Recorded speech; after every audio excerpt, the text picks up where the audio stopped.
Greetings, one and all. This is Lloyd Brown giving full endorsement to Stock in Promotion, Royal Blend Radio. the station with integrity, the station with a difference. Remember me tell you, Lloyd Brown says so. Full endorsement. Stock in Promotion, Royal Blend Radio. We not stop till we drop. Zane, bless.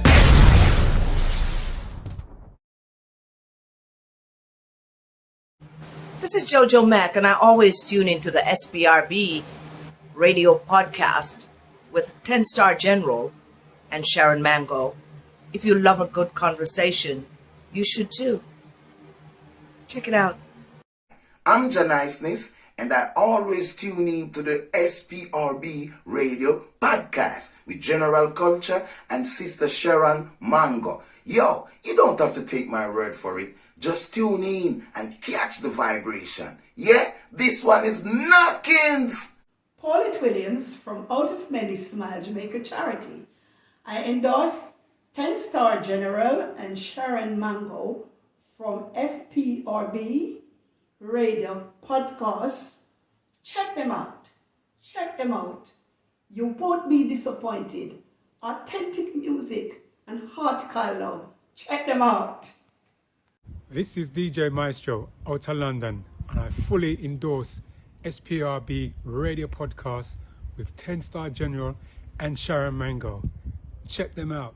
Trust me, you won't be disappointed. Yes, this is Jerry Harris. I want to fully endorse the SPRB Radio Podcast with TenStar General and Sharon Mango. You won't be disappointed. Check it out. Hi, I'm Sister OJ, and I fully endorse SPRB Radio with TenStar General and Sharon Mango. Check it out.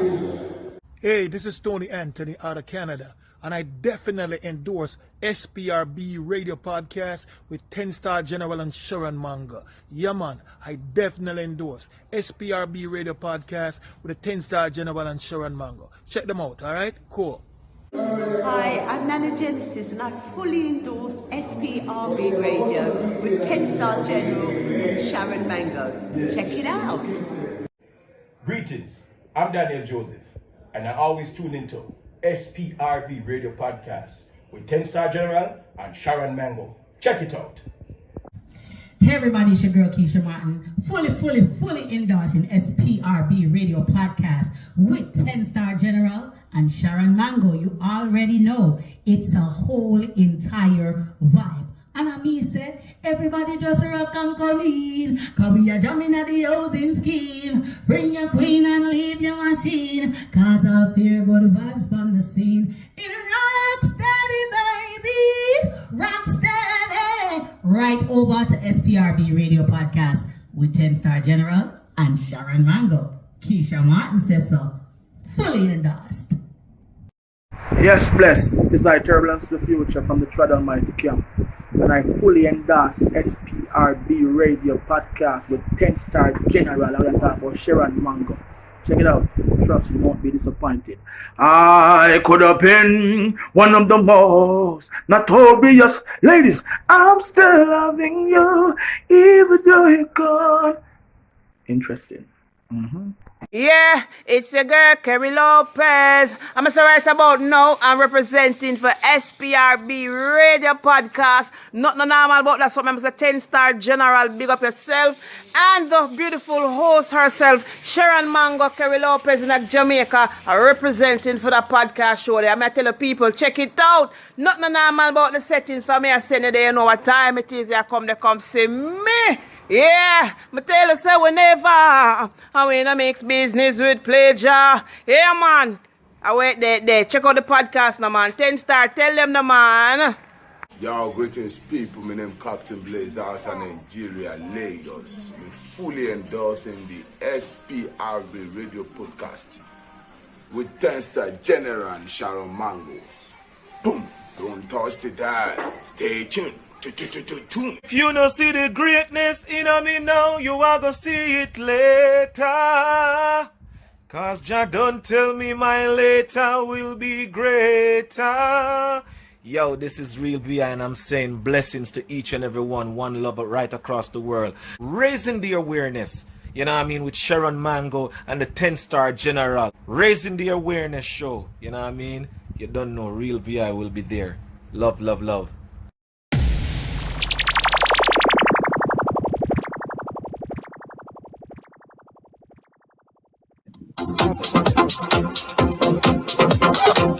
This is The Buzz, your music news update for the latest on your favorite artists and more. Sponsored by JoJoMacMusic.com. Hello everyone, I am Pistol and this is The Buzz. After more than a decade of working in the same dancehall space, recording artists Macca Diamond and Razor B, both originally from Waterford in St. Catherine, Jamaica, have finally collaborated on a new raunchy single that has already started trending. The single, Catchy, is produced by DJ Tropical for his Channel 17 music label and plays on the Catchy Hat slang originally done by dancehall artist Valiant, but takes it to a raunchier place. Macca Diamond said, quote, Razor and I always talk about doing a song together, but we never rushed it. I think everything works out the way it should, in the time it should. Now we have a song that couples can catch together again, and I think dancehall is ready for that couple-up vibe now. End quote. The single has quickly been getting attention at local events and has started to penetrate the international dancehall space. Both artists are currently shooting aspects of the Catchy video and are looking to release it later this month.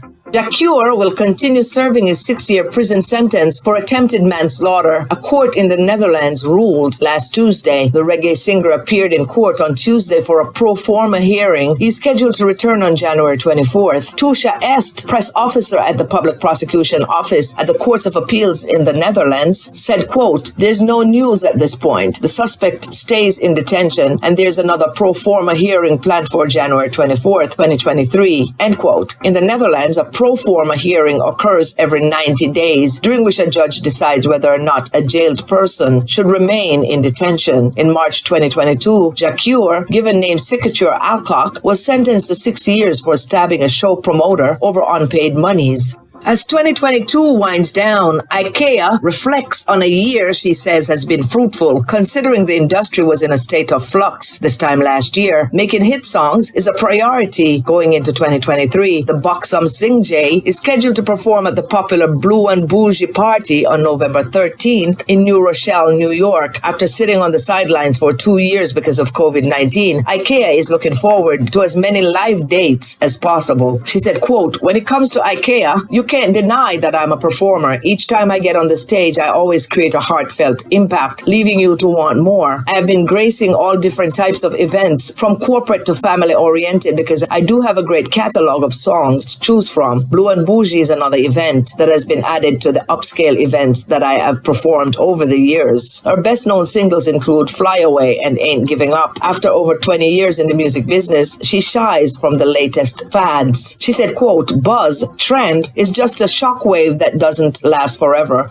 Dancehall artist Mavado has earned his first chart topper on the Billboard Top Thriller global chart. Blessed, his collaboration with Ghanaian Afrobeats singer Kitty has taken over the #1 spot after entering 4 weeks prior. Kitty, who is 29 years old, won Artist of the Year, Album of the Year, and Most Popular Song of the Year at the 2022 Ghana Music Awards. His best-known song is Odo. Mavado has charted twice on the Billboard Hot R&B Hip Hop Songs chart, where Demado peaked at number 27 in 2007, while So Special rose to 52 in 2008. Artist manager and event promoter Junior Evie D. Frazier is putting together a workforce to assist with stage management and execution for the return of Sting in December. After the official relaunch on Tuesday, November 8th, the gears will shift into full swing, he told reporters. He said, quote, the team has been working hard to get everything ready for the launch and for the main event in December. From July up to now, we have not taken a day off, end quote. It was first announced that Sting, dubbed the greatest one-night reggae and dancehall show on earth, would return to Jamaica's event calendar in 2020 after a 4-year hiatus. But this plan was dampened by the COVID-19 pandemic. Known previously as a stomping ground for dancehall entertainers, many have used the Sting stage show, which debuted in 1984, as an opportunity to clash their main competitor and as a launch pad to prove their lyrical prowess to the entertainment industry. In its prime, the show became well known for clashes and was thought to be the closing amazing event of the year where artists who are at war could settle their disagreements.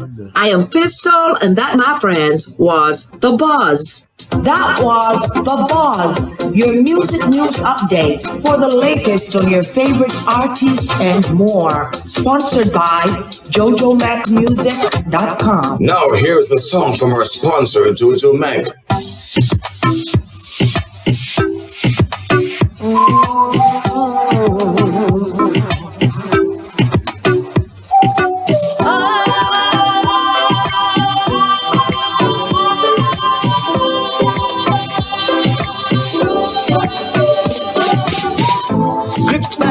Of something we know nothing about. It's in the air and we can't tell its whereabouts. Something so strong it respects no one. It will take our life for change us for life. We're fighting the invisible. Who thought this could be possible? It's raining down on us, but we can't give up, though we can see it, we can surely feel it. Invisible,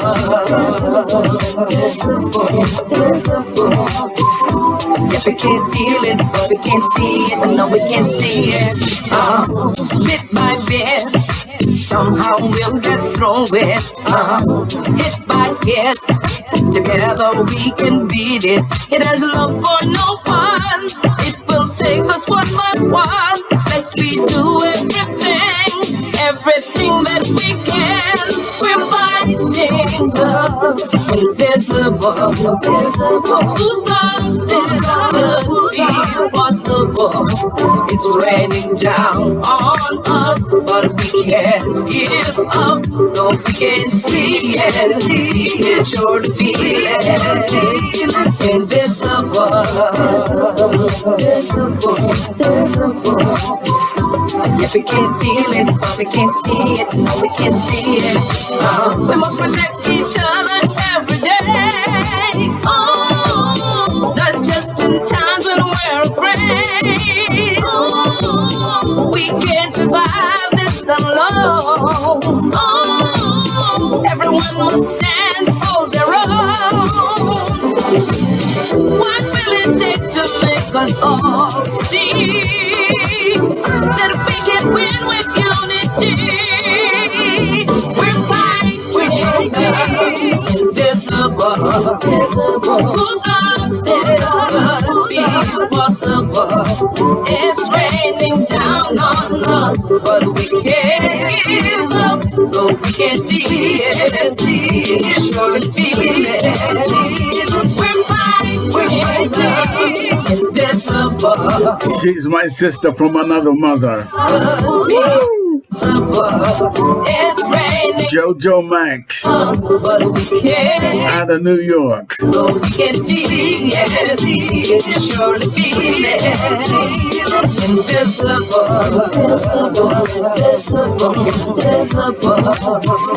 Yes, we can feel it, but we can't see it. No, we can't see it. Never soul from a tribe of Shaka Soul, Ethiopia, Africa. When I laugh, when I linger, when I play, not time you say it. Original Raising Awareness show. We are talking about TenStar General, Yaman, Sharon Mango. Bang, bang, turbulence to the future. Only man like King Selassie. Joe! Rastafari, accurate and royal. Greetings, SPRB friends and family. I'm Nana Genesis, and I fully endorse TenStar General and Sharon Mango. I tell you what, it is a blessing to have our guest on the show today. He goes by the name of Real V.I. We're going to play two of his songs before we actually talk to him. He has an amazing story, and he is an awesome artist in his own right. And you're going to get to hear his story. But before we do that, let's go right here. Hey, this is your girl Sugar representing Raising the Awareness. Right now the problems of the poor, oh God, is not knocking on the rich man door. And me, I tell you, say, as long as we pocket them insecure, oh God, things won't be peaceful anymore. Listen to this. Real V.I, the Lord has heard your prayers. You can do all things through Christ who strengthens you. I can do all things through Christ who strengthens me. We all can do things through Christ who strengthens us. We have to be strong. We have to hold the faith. We have to pray. We have to believe. And we shall receive. God is with us all. I can do all things through Christ who strengtheneth me. I can do all things. Oh, He's forgiven me. I can do all things through Jesus Christ, my Lord. I can do all things. For He had paid it all. Amen. Great is in me than who is in the world. This is a message for every boy and girl. Don't you give up, and don't you give in, because when you do those things, you let the devil win. I can do all things through Christ who strengtheneth You know, see, me. I'm beer man, them a juggle pan the rhythm. I when the woman them tight pan the rhythm. Sit down in a circle and a climb pan the rhythm, but we still not get no love. Yo, this is your girl Sugar representing, raising the awareness. Well, you don't know. Keep it locked right, yes, sir. I saw the vibe there, you know. This is powerful. Powerful. If you're having a bad day, you're having a weak day, this track number one will see you through your day. Yeah? I'm going to play it one more time because I know Sharon in Germany asked me to play it one more time. All right, here we go. One more time. Real V.I, the Lord has heard your prayers. You can do all things through Christ who strengthens you. I can do all things through Christ who strengthens me. We all can do things through Christ who strengthens us. We have to be strong. We have to hold the faith. We have to pray. We have to believe. And we shall receive. God is with us all. I can do all things through Christ who strengtheneth me. I can do all things. Oh, He's forgiven me. I can do all things through Jesus Christ, my Lord. I can do all things, for He had paid it all. Great is in me than who is in the world. This is a message for every boy and girl. Don't you give up, and don't you give in, because when you do those things, you let the devil win. I can do all things through Christ who strengtheneth me. I can do all things, for He's forgiven me. I can do all things through Jesus Christ, my Lord. I can do all things, for He had paid it all. I know sometime temptation comes your way. Listen. But there's a way out. Go down and kneel and pray. God is always waiting, waiting on that call. You feel the burden, but remember He had paid it all. I can do all things through Christ who strengtheneth me. I can do all things, for He's forgiven me. Oh, I can do all things through Jesus Christ, my Lord. I can do all things, for He had paid it all.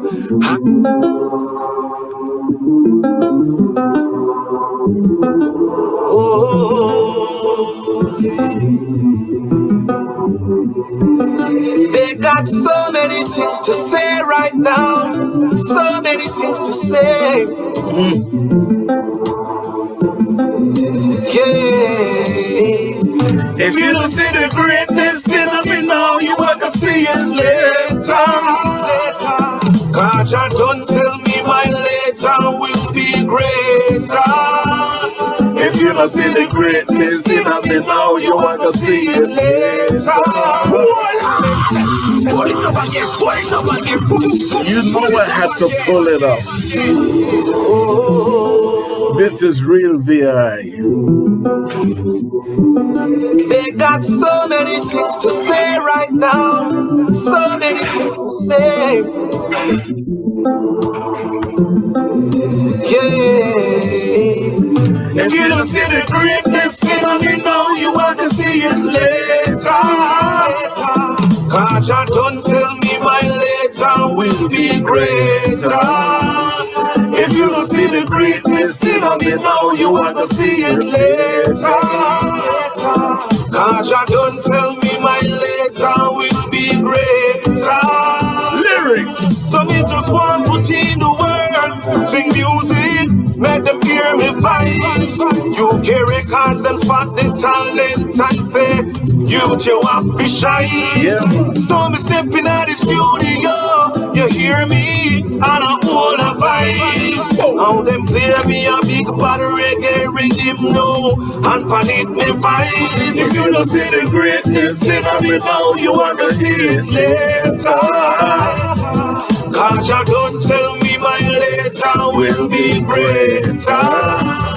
If they don't see the greatness in me now, them are gonna see it later. Cause you don't tell me my later will be greater. Greetings, one and all. This is Lloyd Brown, and you're in tune to SPRB Radio, the station with integrity. Remember me tell you, Lloyd Brown giving full endorsement to the team. See? So SPRB Radio, and I beg you, kick it well. Let it go.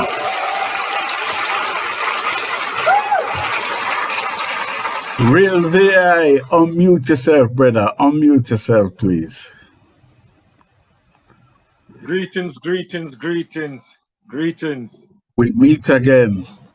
Yeah, man. Yeah, man. What a thing. It's been about 10 years since he last came on my show, roughly 10 years ago. Oh, my God. And I just want to refresh your memory what you did for me about 10 years ago. I just want to play it just for the sake of it, all right? Because this brother... Can't believe this. Yeah, let me see if I can find something. All right, well on. Stockade Radio. Real V.I. represent out of Kingston, Jamaica. You see what I'm saying? Big up all the people across the world. London, UK. You see what I say? TenStar General. Live Conversation Radio. Yeah. Whoa. Don't play it. Real V.I. Yeah. Every day I wake up, I don't see no opportunity. Youths that need a better life in their community. They need to find some work to buy the food to eat. They don't wanna be out there walking in the street. When I see their faces, I see stress and poverty. Pull it up again, pull it up again, pull it up again. Love. You ever remember them thing there?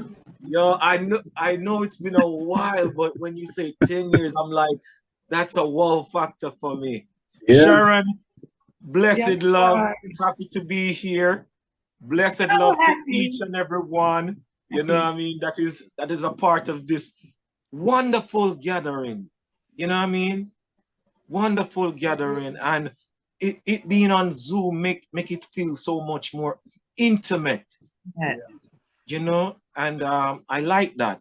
So Yeah. I made sure, got up this morning and did my morning prayers as usual, and get the rice and peas. Just rushed and seasoned up the meat a while ago and put it in the fridge to go and soak. You know Look what I at we mean? have little dinner for come. Dinner come Oh when my we God, finish man. the interview. We have little dinner for eat when we're done. Come like say VI never hear about something called DHL. Oh my God, I have to prepare. You know what I mean? Because preparation is a big part of me. No matter what I'm doing, my life is structured a certain way that I Yeah. have to prepare. You not because you have this doing, you're neglecting another duty. You know what I mean? For So real. yes, and so I am here, and I'm happy to be here. Blessed love to each and everyone right across the world. 10 years. Imagine. Imagine. It was 10 years. I even forget how we met, but we did. And we were talking about, your career. You spoke to me about so much stuff. We're going to get into it on this show Yes, today yes. because, your musical history is a happy, sad, sweet one. It's beautiful. And I say happy, sad, sweet because I'm glad you still have life. I'm glad you're doing your music. I'm glad I listened to your whole album. Your album is, if I could equate, I always do this to certain guests. If I could equate your album to food, it will be some of my greatest ackee and saltfish with Oh callaloo. my God. Yo, trust me. Trust me. But I'll tell you, Sharon Mango, introduce yourself, please, and let's get the show kicking. Well, greetings to one and all. My name is Sharon Mango, representing SBRB Radio and Royal Blend Productions. And if you don't know what that is, ask me about it. That is my new podcast about Royal Blend Productions. But anyway, listen, VI, the Real VI, what an honor. Thank you. You're the most bubbliest personality I've met thus far. God bless you this morning. You hear me? God wake you up this morning and I'm still blessing you. Thank you so much for talking to us today. Honestly, it's our greatest honor to talk to you.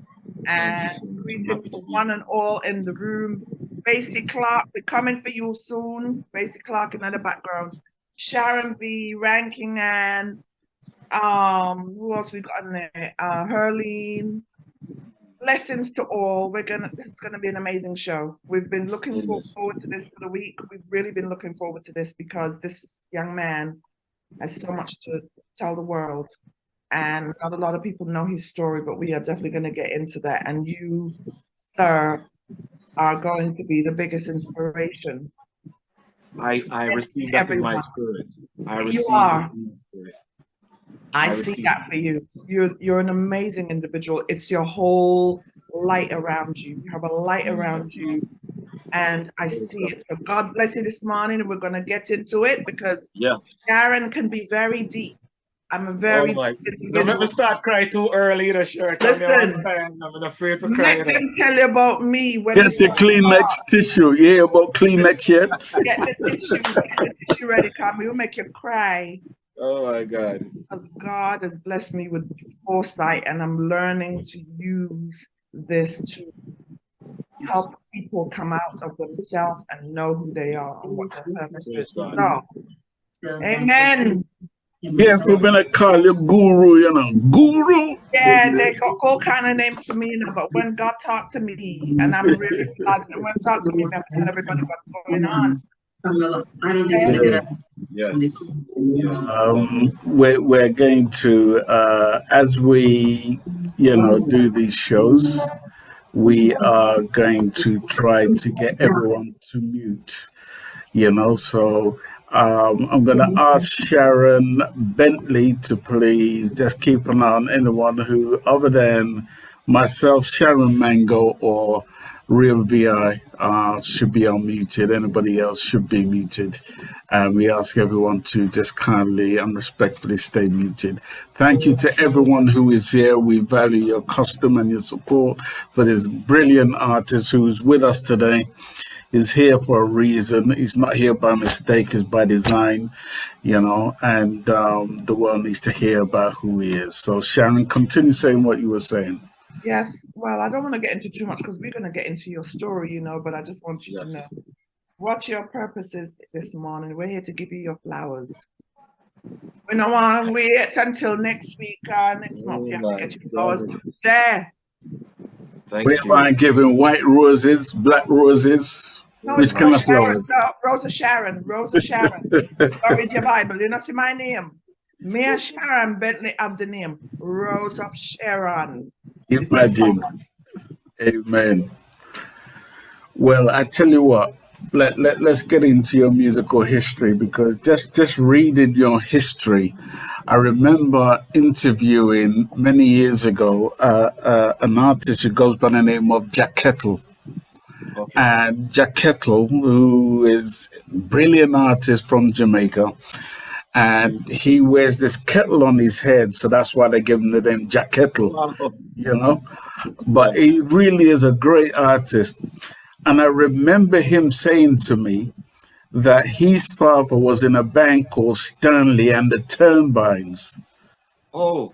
Which is the same band your father is from. Wow. And I was just reading it today and it just kicked in. Tell me about your father, your early upbringing. Tell me about life in the household. What kind of music influenced you? The full 9 yards. Give it the full 9 yards.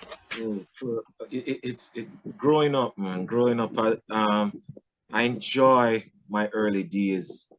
I enjoyed, because being a close-knit family, I have my brothers and my sisters, you know what I mean? And just we are each other's friends. We are each other's friends. We didn't need to go outside the gate to go to anybody's yard to find a friend. We were each other's friends before anything else. You know, we had great imagination. We played games. We did a lot of stuff when mommy and daddy was out at work, because you get the stern warning. Wanna stay in the house, Wanna stay in the house, Yes. So while you're in the house, you have to find creative things to do. You know what I mean? You see you play a camping, hide and seek, you play board games, you play cards, you know what I mean? But listen, don't touch daddy stereo. You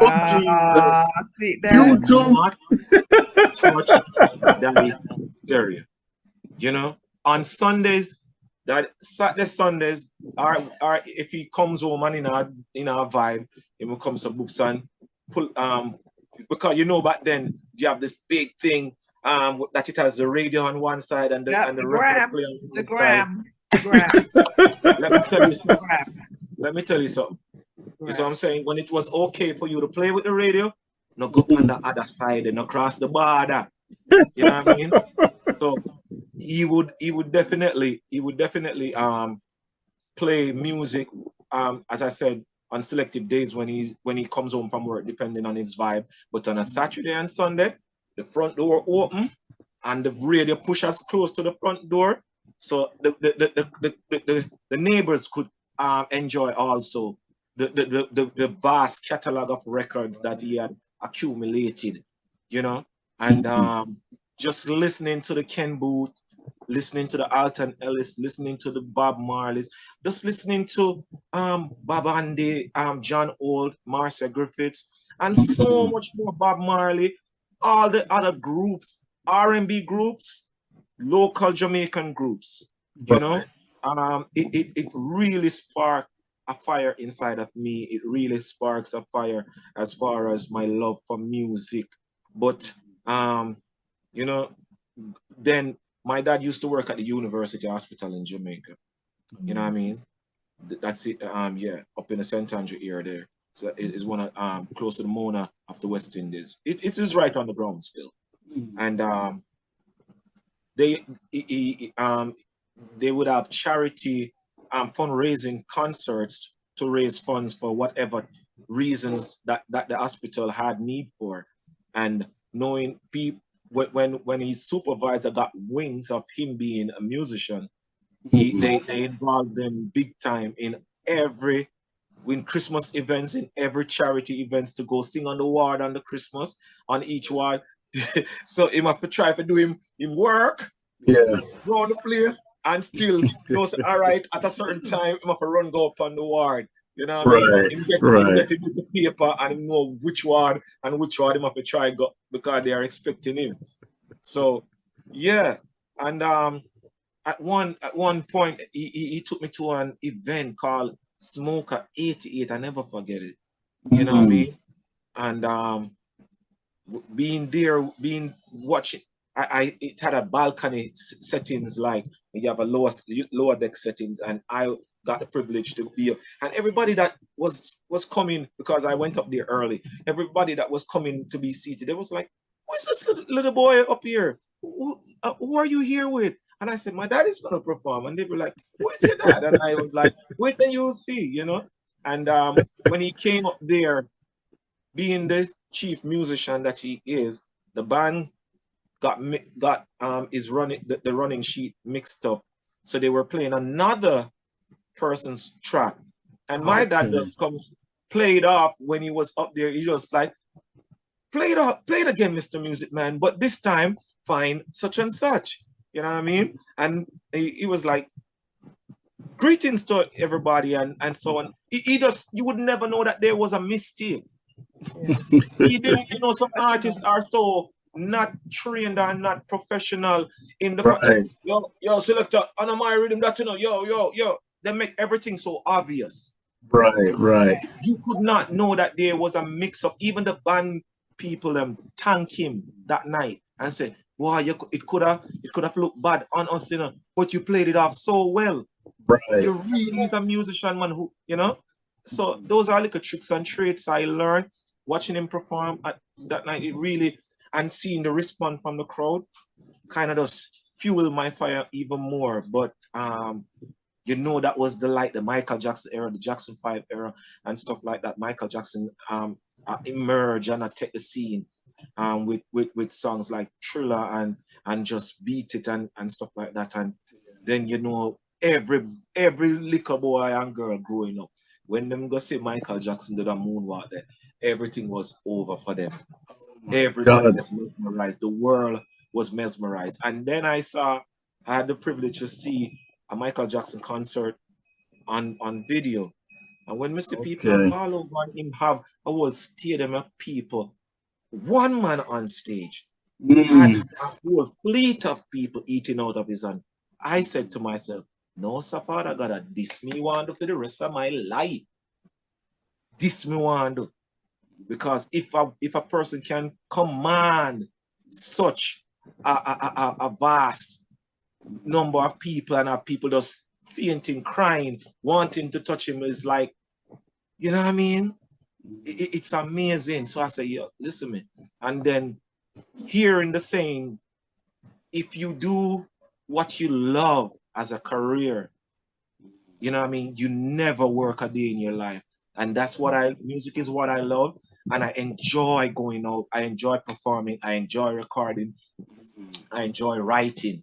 The whole creative process, I enjoy it. Yeah. So how many brothers and sisters do you have? Oh, I have two sisters, and Trisha passed off, my elder sister. May her soul rest in peace. And mommy also passed off some years ago. Also, may her soul rest in peace. But there is Nalis there, and Nalis follows me, and Dennis is the eldest. You know, and there's Natalie. So yes. You know what I mean? Still blessed with some family members around you. Yes, and a new addition to the family. You have my nephew Gianni, my nephew Kyle. You have my niece Kaylee. You know, so bless up and big up to them That get also. bigger and brighter. Yeah, Yeah. So, Brilliant. So Dad is still around. he's still around. Not do health-wise, he's not doing too well because he had a stroke some years ago, and from that, strokes is a thing where it's like a major earthquake, and then you have the little ones that follow from time to time. You know what I mean? Yes. And, Yes. So we're here and we are doing our best, by the grace of God, and he's still here. Yeah. Amen. You're from, I call it reggae royalty. And we have to honor your father for the role he played, because Mento music doesn't get highlighted enough, right?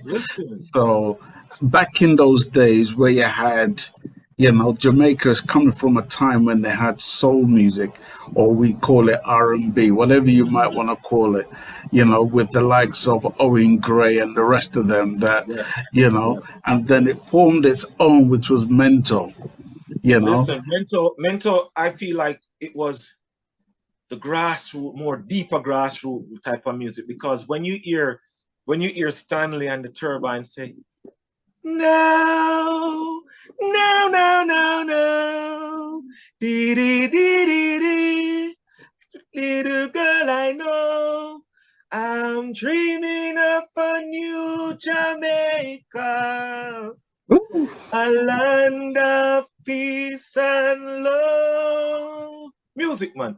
Da da da da da da da da da da da.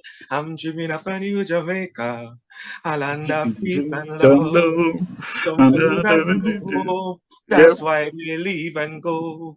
But I know there is hope for me. That's why I wrote this song. So let me tell you all who believe in love. Come sing this song with me. And let me tell you all who believe in love. Come sing this song with me. Let me tell you la la la la la la la la la la la la la. When me hear the music there, come go all of the rehearsal level. Yeah. And the beauty of it is the instruments that accompany that lyrical content. Oh, Jesus. Yes. You could close your eyes and think you're in Africa. Yes. And that was the beauty. They brought the music along with them, Again, Stanley and the Turbines are legendary, iconic heroes. So your dad is royalty. You're from royalty. I listen to your voice and I say it's no wonder he's got the voice and the feel behind his music, But before I go any further into this, because there's so much to unpack from your early life, before we go any further, I'm going to bring Sharon in to delve a little bit deeper. Guru. Well, first of all, let me tell you about Guru, right? TenStar said let me bring her in because we know what happening was going to hog the mic to the whole thing. This means you can't leave it out, man. We're not going to allow that. Well, it can't happen. It's not going to happen. So I was going to interject when you were talking about the Mona rehab. Well, I actually, it's funny you should mention that because I actually know I was there all the time with my uncle, my mother's brother. Like many years ago, he fell from a tree, and that was it. That was a wrap. So it was so much. So between, we were there all the time at Mona. It's an amazing institution. My cousin is one of the top doctors from out there as well, but amazing place. And just knowing that your father, was doing the shows, he worked there, but he was doing the shows. He was there, probably there the times my uncle was there. You know what I mean? He was there what a small for a while. Yes. Yeah. So I believe that he was there that time because it was some time ago, and I was like, I bet you his dad was there, and I probably even met him, and you don't even. Well, I haven't met him live. Yeah. Oh well. How old were you then? very young, because I'm like the one that always be tagging along behind him. Even when even when he's at home, if he venture to play domino or cards with his friends, I would know where he is, and I would just leave the yard and just find him, you know, and just sit there and stuff like that. So, you know, it's that type of vibe, it's that type of energy, you know, because I'm seeing the world for what it is, but back then, you know what I mean, and it was a time that you love, you feel it. All right, Jamaica feel now to me like a more larger country in terms of what we have now become and adapt to and absorb. I used to feel like an island boy back then, and I'm a lose the island boy type of vibe, that, you know what I mean, that the Caribbean. When you say Jamaica is an island, you kind of could have relate to that. Now it's like we are loads with identity so much. You know, nobody wants to be, because to be recognized as an island boy is not a discrimination, because trust me, the tropical vibe and just the natural thing where you can just be walking and a mango drop at your foot. You can just be walking and a bunch of banana is there. You know, you cannot walk and miss so and so call you for some drops. You know? Yes. That type of vibe. We really lose with identity, you know? Yeah. Well, that's the younger generation. So tell me about school now. How were you in school? Like, what did you aspire to be in school? Oh, as I said before, I only wanted to do music. Right, and I know that feeling. I know, but how? But this is it. But this is it. You have mommy and you have daddy, and mommy now come into play, because I learned best by observing. I learned best by observing. If you want, some people you can write down something, give them, and they fit it together. If I buy a thing, whether a furniture or a toy, and I'm supposed to put it together, I don't look at the manuals. Mommy was a domestic worker, a very good cook. Sometimes it's hard to stay in the house when mommy a cook, because the fragrance will lick you. You want the food now, and it not ready now. You know what I mean? And even on Saturdays, I'm like, the soup not ready. And she said, no, it's not ready yet. I'm in the pan. And you go walk and come back. The soup not ready yet. No. And you say, what kind of soup this? You know, the bakings, the potato pudding, the carrot cake, the toto, all of them things there, you know, all the different the beef balls, all the different things, because she worked for a white lady, and my mother just automatically learned how to do certain things. It's like you could never tell her, say, you know what I mean? If the lady was keeping a little function, a little party at her house, and you know you have the little finger foods and stuff like that, sometimes the lady would order stuff, but then my mom would just also just naturally just create something, you know, and the natural juices from the different fruits and stuff like that. You never get tired of that. During the week on Sundays, you don't know what you're getting, you know, whether the soursop, whether the carrot, whether the Irish mash, whether, you know, different type of juices. So, yeah.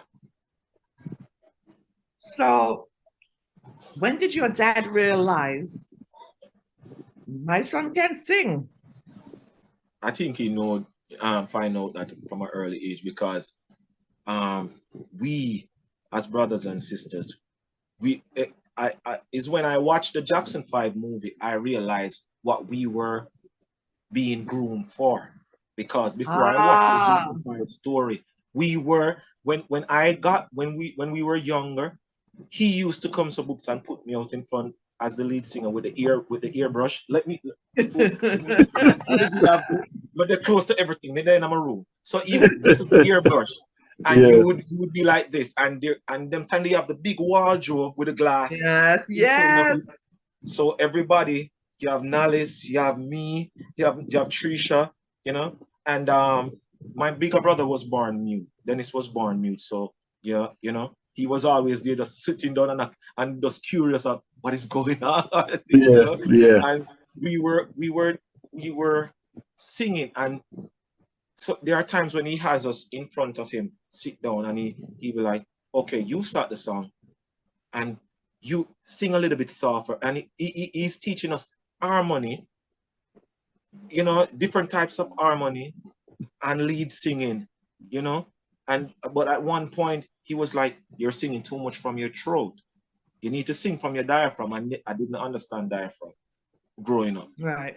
I used to just always bellow out everything, and you could see my vocal cords standing up. It was years after I was at home sweeping, mopping the house and stuff like that, and I was playing some Luther Vandross and singing along with the Luther Vandross.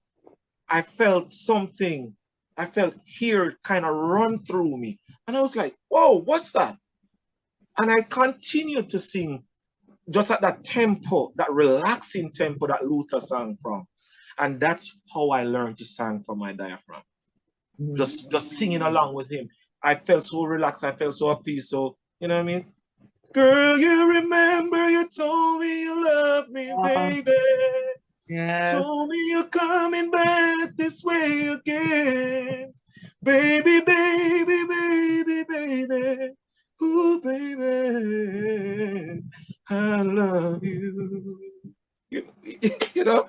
Take it from the diaphragm. From the diaphragm. Yeah. Yeah. So my life, man, I learn from people. I pull from every. If I see you doing something that sparks my interest, I will. You don't even know that I'm just a little drift off, just watching you and learning. You watching and learning. So, yes, I'm always in the cut, watching and learning. You know what I mean? I went in the kitchen and watch how mommy cut up everything and do everything. I'm ask her, oh that do and oh that do. So that makes me know, and I can brush off my shoulder. I'm a very good cook. I'm cook. Sure. I can cook everything. You know what I mean? And the juices. You take after mommy. That's the thing. I'm like this. You know, I'm making everything my own. Right. You know, I learned how to cook. I can bake you up sweet potato pudding because I was there when I was like, me have a great time. All in time she not in the Bible. That's right. The great people that go the people at Thursday today. At Thursday the people that look for the pudding tomorrow because you peel and grater. You just add the ingredients and always the pan. All right. How much oil you put? How much caramel you put? How much vanilla you put? How much spice you put? How much salt you put? How much sugar you put? Nutmeg, egg, and so on and so forth. Rosemary. You know what I mean? So I learned. I was there in the kitchen, you know. I was right there with her, and she listened to me too, because at times mommy would cut up seasoning a little bit too big. I want to taste my seasoning, but I don't want to see it. And I said, Mommy, could you cut up the tomato that I don't see it in my food?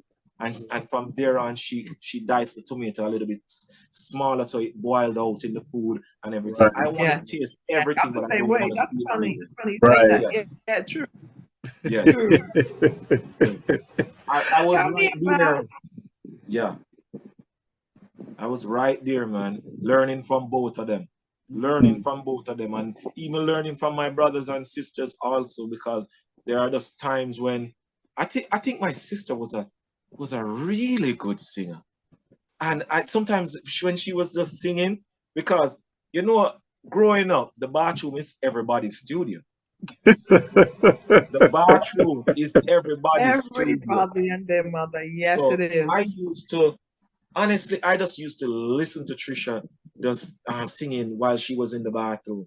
I was like, I try to sing good. Sometimes I never had myself as a good vocalist, but I learned how to be to own into me, to become me, you know. But I always admire her. She was a lover of Michael Bolton.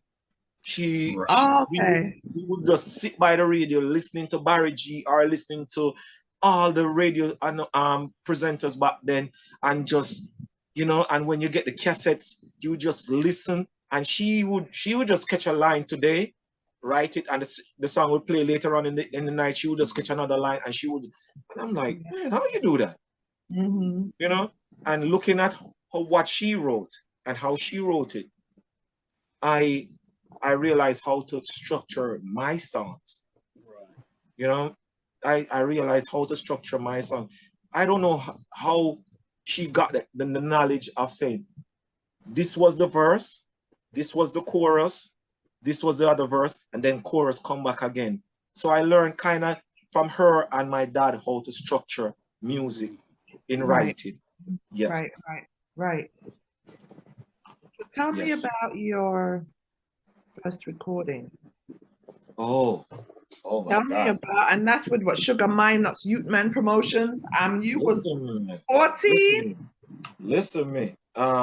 Kids, follow your dreams, but kids, don't do what I do. Because there were days when I just find school a little bit boring, and I was introduced around by Youth Man Promotion by a friend. So I'm all from time to time I would be around there in my school uniform with my bag on my back, and I would just go there and listen to the tenor saw them, the Michael Rose, the Black Kahuru them, the early days of tenor saw, the early days of Frankie Paul, the early days of if a manager was hearing me, I forgot the singer there, but just unique vocalists. So many from that stable. Holy for them. Yes. Mm. You know, and Johnny Osborne and stuff like that. People like that. Little John, Yami Bolo, all of them, man. All right, we used to live in the Papine era, so I was privileged to see Little John. You know what I mean? I was privileged to see Little John, hearing him sing on the sound system in the Papine area and stuff like that. Because remember, you know, Papine was the first after tree, you know. After tree was just the clock. You have to go up to Papine to listen to the sound system them up on the skate land. Capleton come from down a Papine, from down a Tavern this and Major Mackerel used to hang out. So that means, you know, Briggy. I was seeing them. I was hearing them. The sound system was a staple in Tavern, down in a Papine era Tavern, Kentire, Augustown. It was a staple in those days. The peanut cat, where whistle. You know what I mean? You build a skate out of board and them stuff. Those were the days, man. Those were the days. You them not enjoy themselves now. You know what I mean? The youth not enjoy themselves. I tell you that. You know? So seeing all of that and learn and hearing the music, when everybody fall asleep, I'm up just listening to the sound system echoing out in our distance, because when the steel and the pan that just transcend to we over, so we over for real. I was really, when you hand the intercom, Rosie tell me to come. Said she didn't have a daughter, she did have a son. Said the lift doesn't work. Run up the stairs, then come here. I come. Whoa. You know? See? I'm broad. Yes, and then moving to Seaview is another music place. Yes, is another music place. Shauna, that family just live right around where the car park is, away from me. I used to be at Shauna's house. That time Shauna baby, because when Shauna was going to school as a toddler, as me growing up now in my teen, I used to take her to go for her just meet her out on the road when the vehicle transportation let her off with our little lunch pan and stuff like that. You know what I mean? And Miss Ruby, bless up our grandmother, Miss Ruby, but her father also was a prominent singer. Now people don't know that Shauna come from a musical background, and I think why Sharon get a beating so because she not embrace. It took her a while to tell people say Seaview she come from, because she was like, oh, a foreign man come from. Her mom was an American, but her dad is Don Angelo. Rosie, you don't Wait, big already. Don Angelo. Dan Angelo from one of King Jammins, man. King Jammins. Oh, Yeah. Jesus. Me never know that. So at that now, she not embrace. And you have to embrace where you're coming from. You have to tell people, say, listen, me not just pick up music not the DNA. Yeah. Yeah. You know, Yeah. music is in our Yeah, DNA. for real. All For our real. uncles who wasn't singers was DJs, you know? And you know what I mean? Me used to just all, and her uncle, Paul Elliott. Wait, Reggae singer Paul Elliott. behave yourself. Wait, tell me, sir. She not embrace, she not tell people, listen, everybody just want Wait, to. hold on. You're moving too fast, brother. Jesus, God. We have how much hours we have here? Paul Elliott. Paul Elliott, well, he's her uncle. You know what I mean? Paul Elliott used to come and they see you every day. You know what I mean? I don't think you guys know the history with me and Paul Elliott. Listen to me, man. Listen to me, man. Listen to me, man. Me used to. I tell you what, Jamaica is a melting. You see, oh Jesus! Don't even get me started with. Listen, what? Notice the vocal ability. You kind of hear it with me, and you kind of hear it with Nitty Kochi. Because Nitty Kochi come from across the bridge. Of course, yeah. Because everybody came and sit at Dan Angelo's feet, and Dan Angelo has that type of give it to them. We are gonna give it to them. You know what I mean? Yeah. That type of baritone type of voice. Yeah. So we all took from Dan Angelo and kind of just, you know what I mean, shape it in our own way. You know what I mean? And you hear it in a Nitty Kochi voice, you hear it in a Jason Sweetness voice, you hear it in a Paul Elliott voice. I tell you what, again, it's funny how we're talking about these people, and I love that we're, talking about these giants in our industry, because Don Angelo is not no little artist whatsoever. He is a giant in our industry who is the voice for King Jammies, and that man, unfortunately, has never received his respect in our industry, ever. Yeah, so many hits, man. So many big tunes. You know what I mean? The sound system, them. You know, because I think if he had stayed a little bit, spent some more time in Jamaica, it would have, because he had migrated overseas and stuff like that. So remember in Jamaica the lab, you know? Yes. Listen, VI, let me tell you something, right? And here's one of my gripes. Just we're just gonna speak about one of them, right? Yes. Look how long Beres has been doing his thing in Jamaica.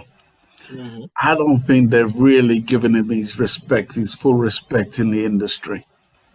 Till this day. I don't think he's won a Grammy. That man could have won a Grammy 10 times over, but he's never won a Grammy. I don't think, has he received the Order of Distinction? I'm not sure. I haven't heard it. I'm not sure. Unless I've been sleeping under a rock, I haven't heard it. And so many has come after him and receive. I don't remember him getting any order of distinction, and that is like the OD is like the typical part. You know what I mean? The typical certificate. I don't want to say no, and I don't want to say yes. Just leave it open.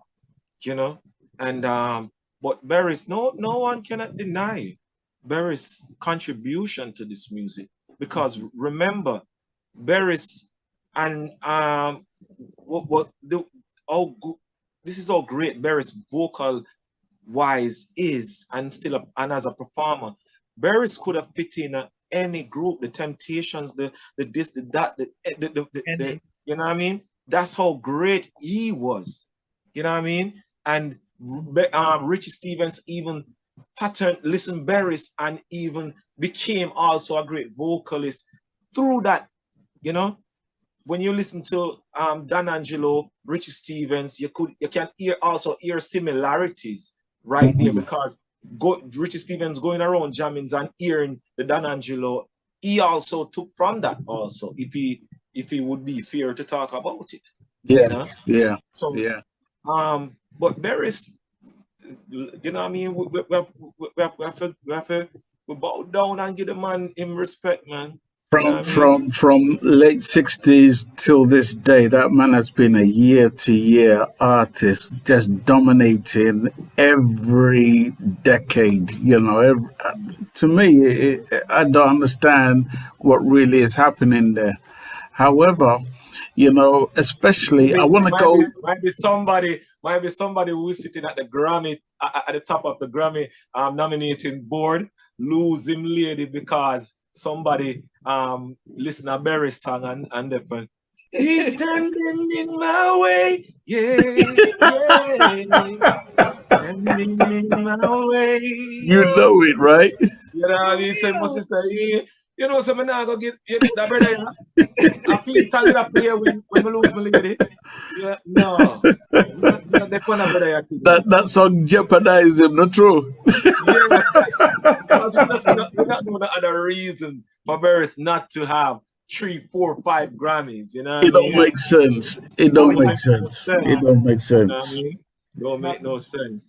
Well, let me come back to your father so that we can move forward again, you know? Again, you know, at what age did you realize that your father was into music and your father was like an icon? He's an icon, literally. Well, I didn't know about the icon part because I at that early age, as I said, I was privileged. I was always the one tagging along with him to the rehearsals and stuff like that. And you know, just being in a smoky room with people smoking, them a drink them white rum, them a drink them red stripe beer, you know what I mean, and musicians there, and them you know, one hot room, cause no air condition not there, so sometimes you can't get a fan to borrow. You just have to open the window so little ventilation, and everybody in them marrying, a man a sweat, a man a sing over back. Sometimes you hear Stanley say, "No man, catch it right again, that's so. No man." And you know what I mean? Everybody's like giving their point of view just to get it right. Right. Just to get the sound right. Just to get the harmony right. You know? And so I saw that. I saw the work ethic. I saw that it wasn't just taking up a mic and go up on stage. I saw that you had to get it right. You have to know pitch. You have to know levels. And you have to know when it's your turn to come in. Right. You know, so it's a unity, especially when you're singing in a group. It's not, you can't be pushing and shoving. You have to it has to flow, you know. So I learned that, but it's when as he was playing records, I'm like, I could hear his voice as the lead harmony person on the records. Every time you play a Stanley and The Turbines record, my dad is doing lead harmony, and you hear him. You know what I mean? And people would always tell me that, you hear your daddy, you hear your daddy. Just listen good, just listen good. And I'd be like, yeah, you know. And that's how those are things that really let me look at him different. You know what I mean? Right. Yeah, like a superhero, like you know what I mean? Yeah, I didn't know about I didn't know further than my community. But when I grew up and I realized the impact that they made, you know? Yeah. And we have to big up people like Stanley Beckford, who was one of those who started. I maybe the young man that you was talking about earlier on that says his dad is a part of Stanley and The Turbines. Yeah. George was a staple member from that time until his name was George. George always come by the house, and and stuff like that, you know. Right, right. I don't know if he still work at Water Commission. Okay. But yeah. Right, Yes. right. I have to link up Jack Kettle and get you two to link up. You know, I'm gonna make it happen. But yeah, you know, the Stanley and the Turbines is an iconic group, especially when you speak of the history of Jamaican music. Yes. Of course. That is your father and the rest of the group, you know. So we have to give a round of applause to that group right there. Where You the know, button there, where the button there, press the button right there. We Eh? need the big applause. Oh, you want the applause? I need the applause because Okay, all right, here we go. Where's the applause?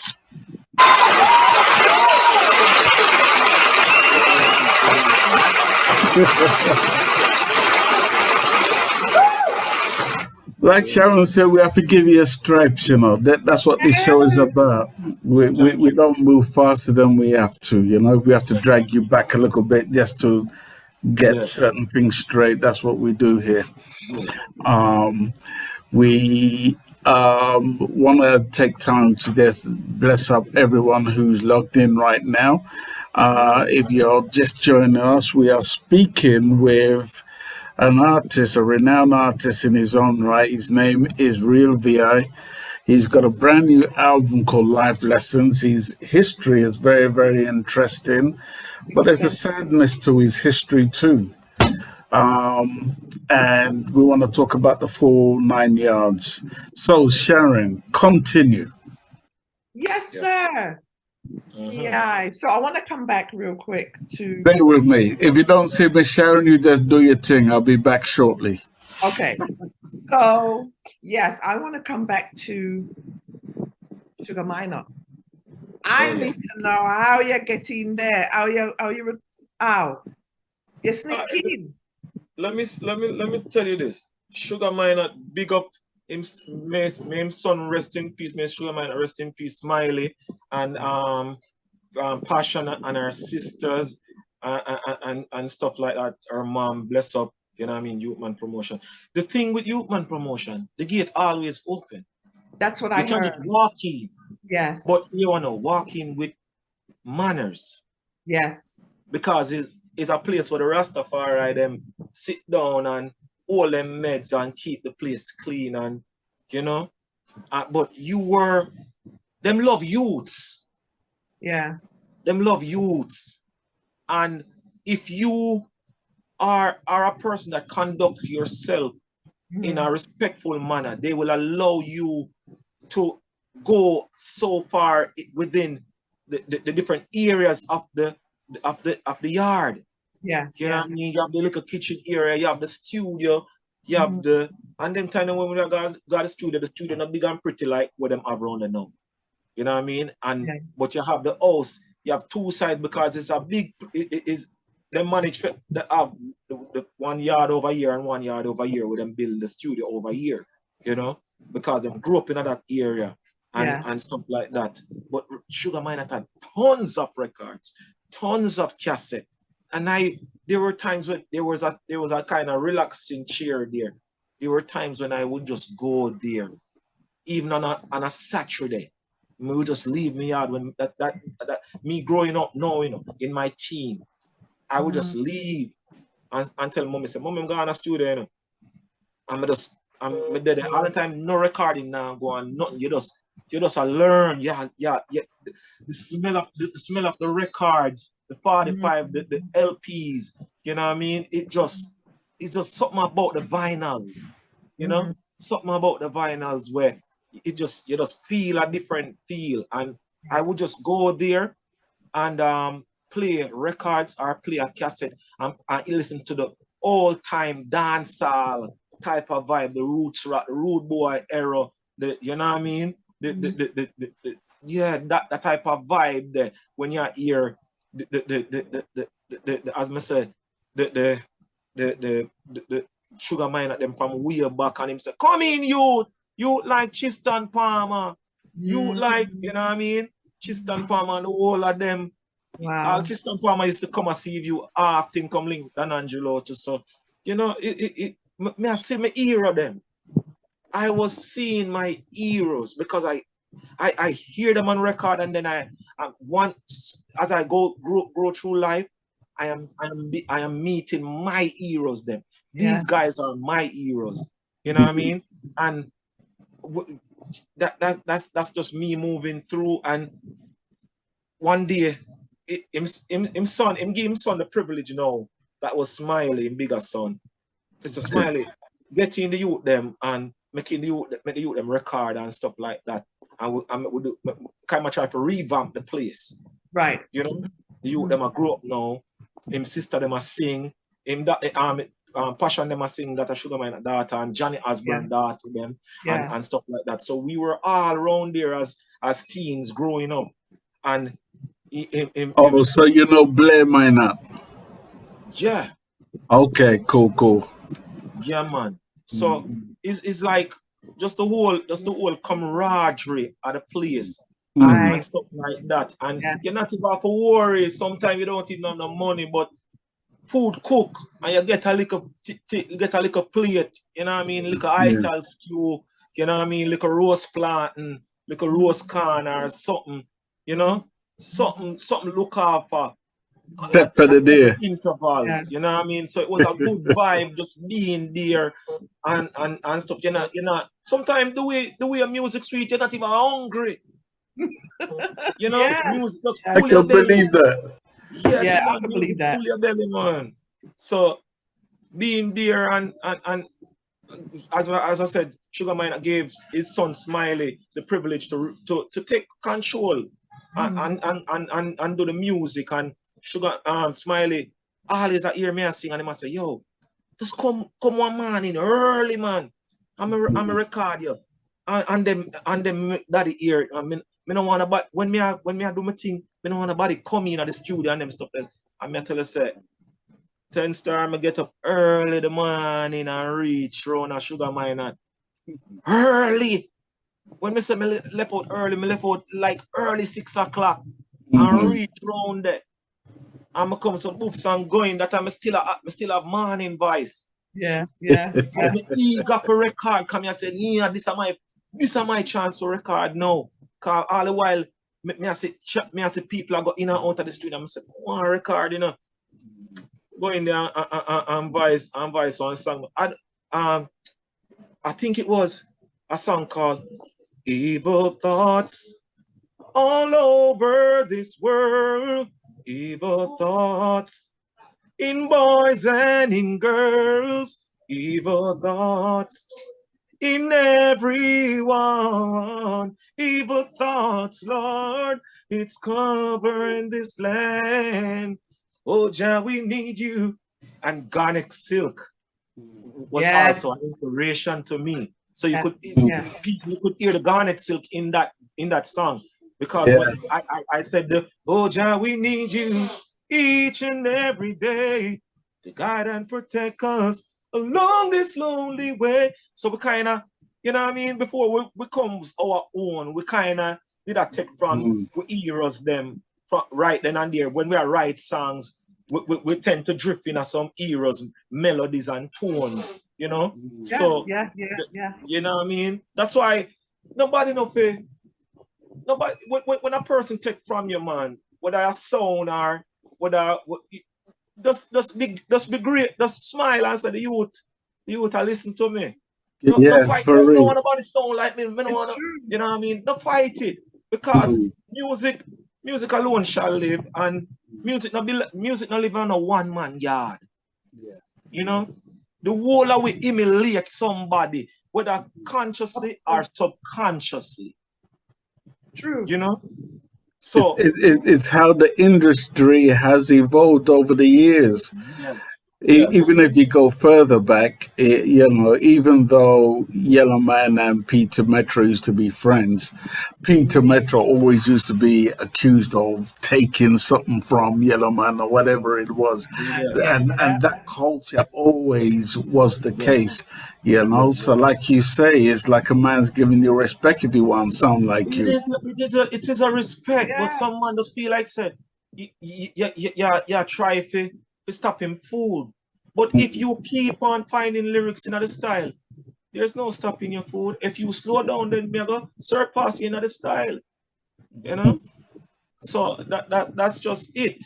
Yeah. You know what I mean? But it's not a disrespect when you hear a man sound like a bounty killer, sound like a Stitchy, sound like a Papa San, sound like a Buju Banton. You know, it's not a disrespect, it's paying tribute. But and even the person who is taking must be conscious of respect, man.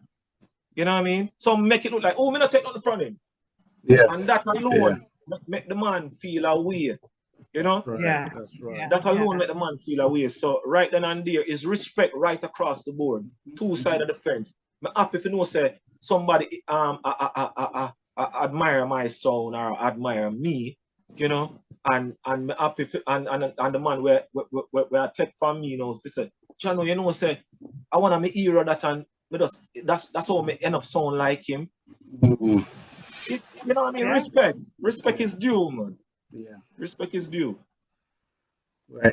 I want to say, wait, TenStar, let me say this real quick. I know that there's a Jacqueline Thomas who raised her hand. I don't want you to think that we're ignoring you, but all questions to our guests will be posed at the end of the show. Just so you know, we're not ignoring you. I saw the hand.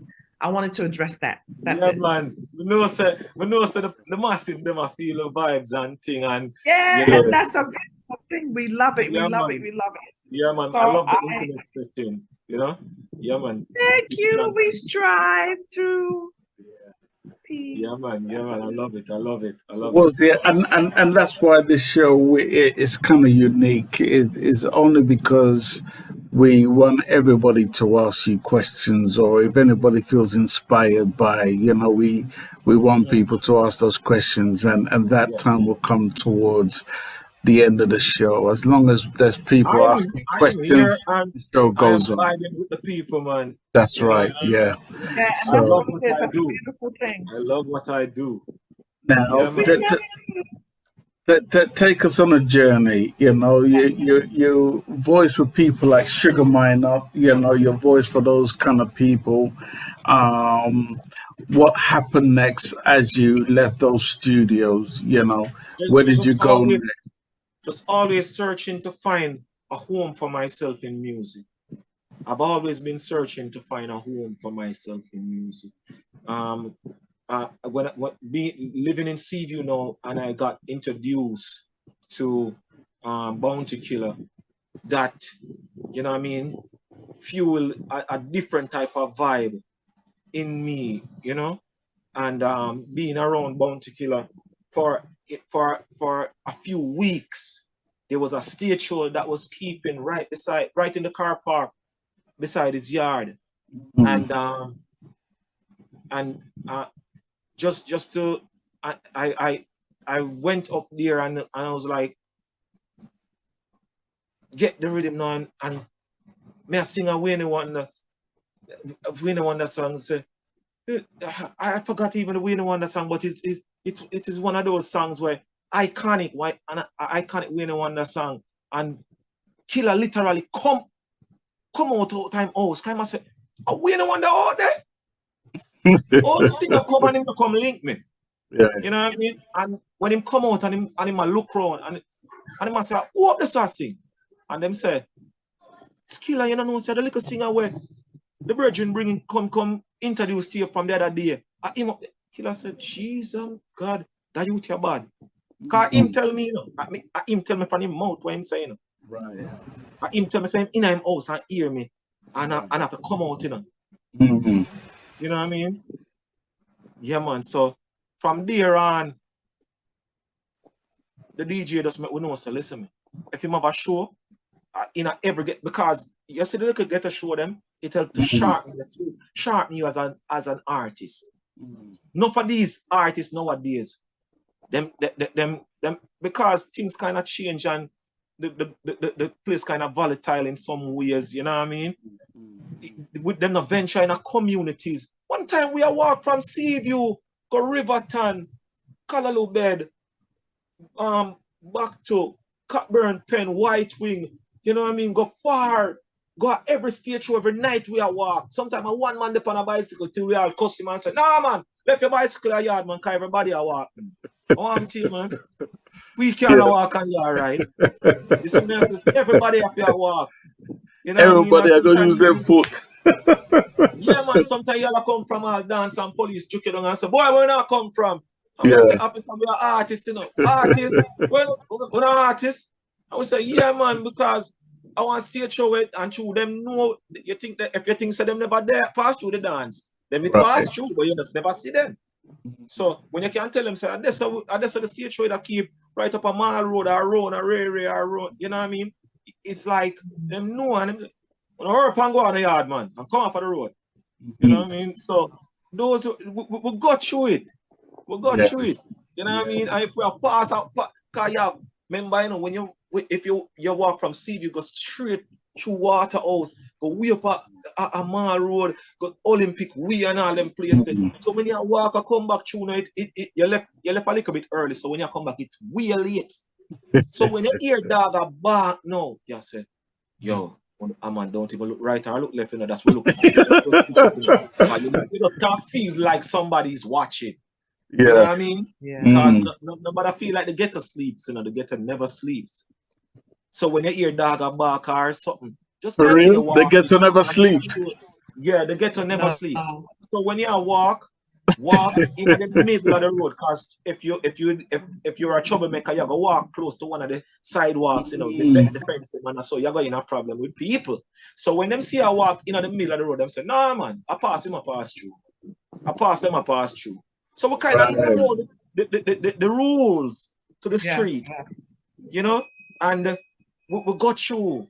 We got through, and you know what I mean, it was a joy going to the dances and sharpening with tools, and I get we look forward and thing and feel like, yeah, tomorrow morning you get up and you talk and you tell all the man, say, yo, you never go and good enough, because them never either receive you well enough. You need to do this and you need to do that more. You know what I mean? Or come up with sit down and we help you believe in two bad song. You know what I mean? So that was that. But when Killer heard me sing that night, he said to me like, anytime I touch a road, on a road, and that are the warlord, you know what I mean? Salute to him. Because he's one of them who harness youth talent also, who give youth a chance. You know what I mean? If you and Killer up on the stage and the crowd now receive you when you're too well when you go on, Killer up on. Bands, stop. Wanna listen to him, right. And Killer demand the people them to listen to you. And the one, all right, then the next time you will do better. Give him a round of applause, and then give a round of applause. So you know, feel like you're flop. Yeah. All those little things that matter. Yeah. It matters. It makes a difference. It does. It does. It does. Yes. So you know, feel like nobody step on your ego or anything like that. You just feel like, all right then, bounce back and come back next time better. But every stage show that Killer took us, he was impressed. Like he must say, never know say I saw them youth bad, because it was me and another DJ we named Senior Killer at the time. And you know, Senior Killer introduced me to Bounty Killer. And me I tell you, say, we went to one show, and then one other night when we are going one different show, Dina's Senior Killer introduced me to Bounty Killer.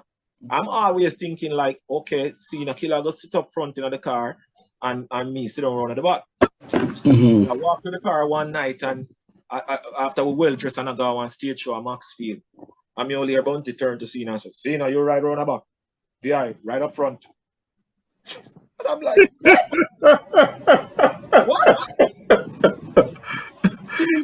Even the man who introduced me to Killer to Bounty feel a weird the next morning. The man, sir, Killer, for tell me so for ride round the back, and you ride up front. Because become Killer like a singer now. Right. Become Killer like a singer. Where am I saying? Because I remember when that happened. What year was that? Oh man, I'm not good with the years. I'm pretty sure it was like 2015, 2014, something like that.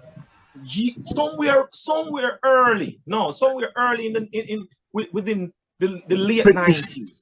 The late 90s. Late 90s. You go far back as that? Yes. Come on.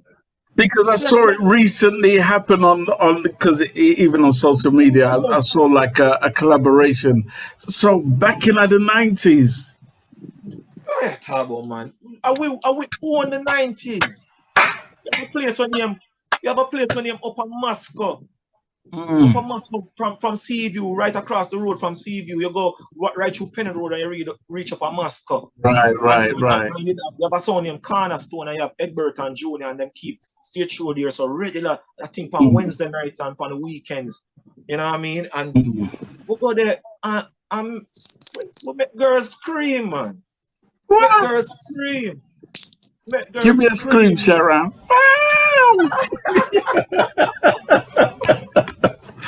Good. Yeah, so every little thing just fuel the fire, fuel your ego to just pursue music, although you're not record hard enough. But you know what I mean? Yeah. The streets are know you. You see when you all right. It is always good to have a hit song, you know. But you see when you have the love of the people, are the greatest thing that. For real. Yes. That's true. Yes. I truly believe that. When you have, because remember this, you know, those are the same people that is coming to Fully Loaded, Saddle to the East, Sting, and all those ghetto shows. Those are the same people who are coming there. Yeah. Sunset is kind of Reggae Sunsplash was kind of preppy, so you know, so it's a melting pot of foreigners and upper class Jamaicans and the grassroots people will meet up at Reggae Sunsplash or Sunfest. You know what I mean? So, but the Sting and those type of shows and other shows that would keep down on the North Coast. Those were the ghetto people shows. Those were the, you know what I mean? So when you do the community stage shows, you earn 120 fans this, so you earn 120 fans this, so you earn 100 fans this, so you earn one, you know what I mean? So and also too you earn respect because let's not deny it. Rude boys run them area. Yeah. But make you pass through and you lose your bicycle, or a man pop off your chain, or a man take away your money out of your pocket and you can't walk around it until John Stokes said, you know, so me just get robbed around it, and the man said, who rob you? And he was saying, who run go down the lane there? And the man said, put out the word. You have to get it back. Wow. You know what I mean? So you earn respect from the rude boys, the girls them, and the kids them. Yes. Back then. You see me? I said so. Yes. I feel like I started. Them youth just enjoy some little life nowadays. But one at a time, all you know, money in your pocket, you can go in a certain community and sit down so. And them depend on the artist, man, and then bring everything come on your foot. Everything come on your foot. If you smoke, you smoke. If you drink, you drink. Yeah. Somebody, a man say, yo, me artist, yeah, how long you there? And he said, me there for a little while, man. He said, you know, so me I put on a pot. And he said, you want some food? And he said, yeah, man.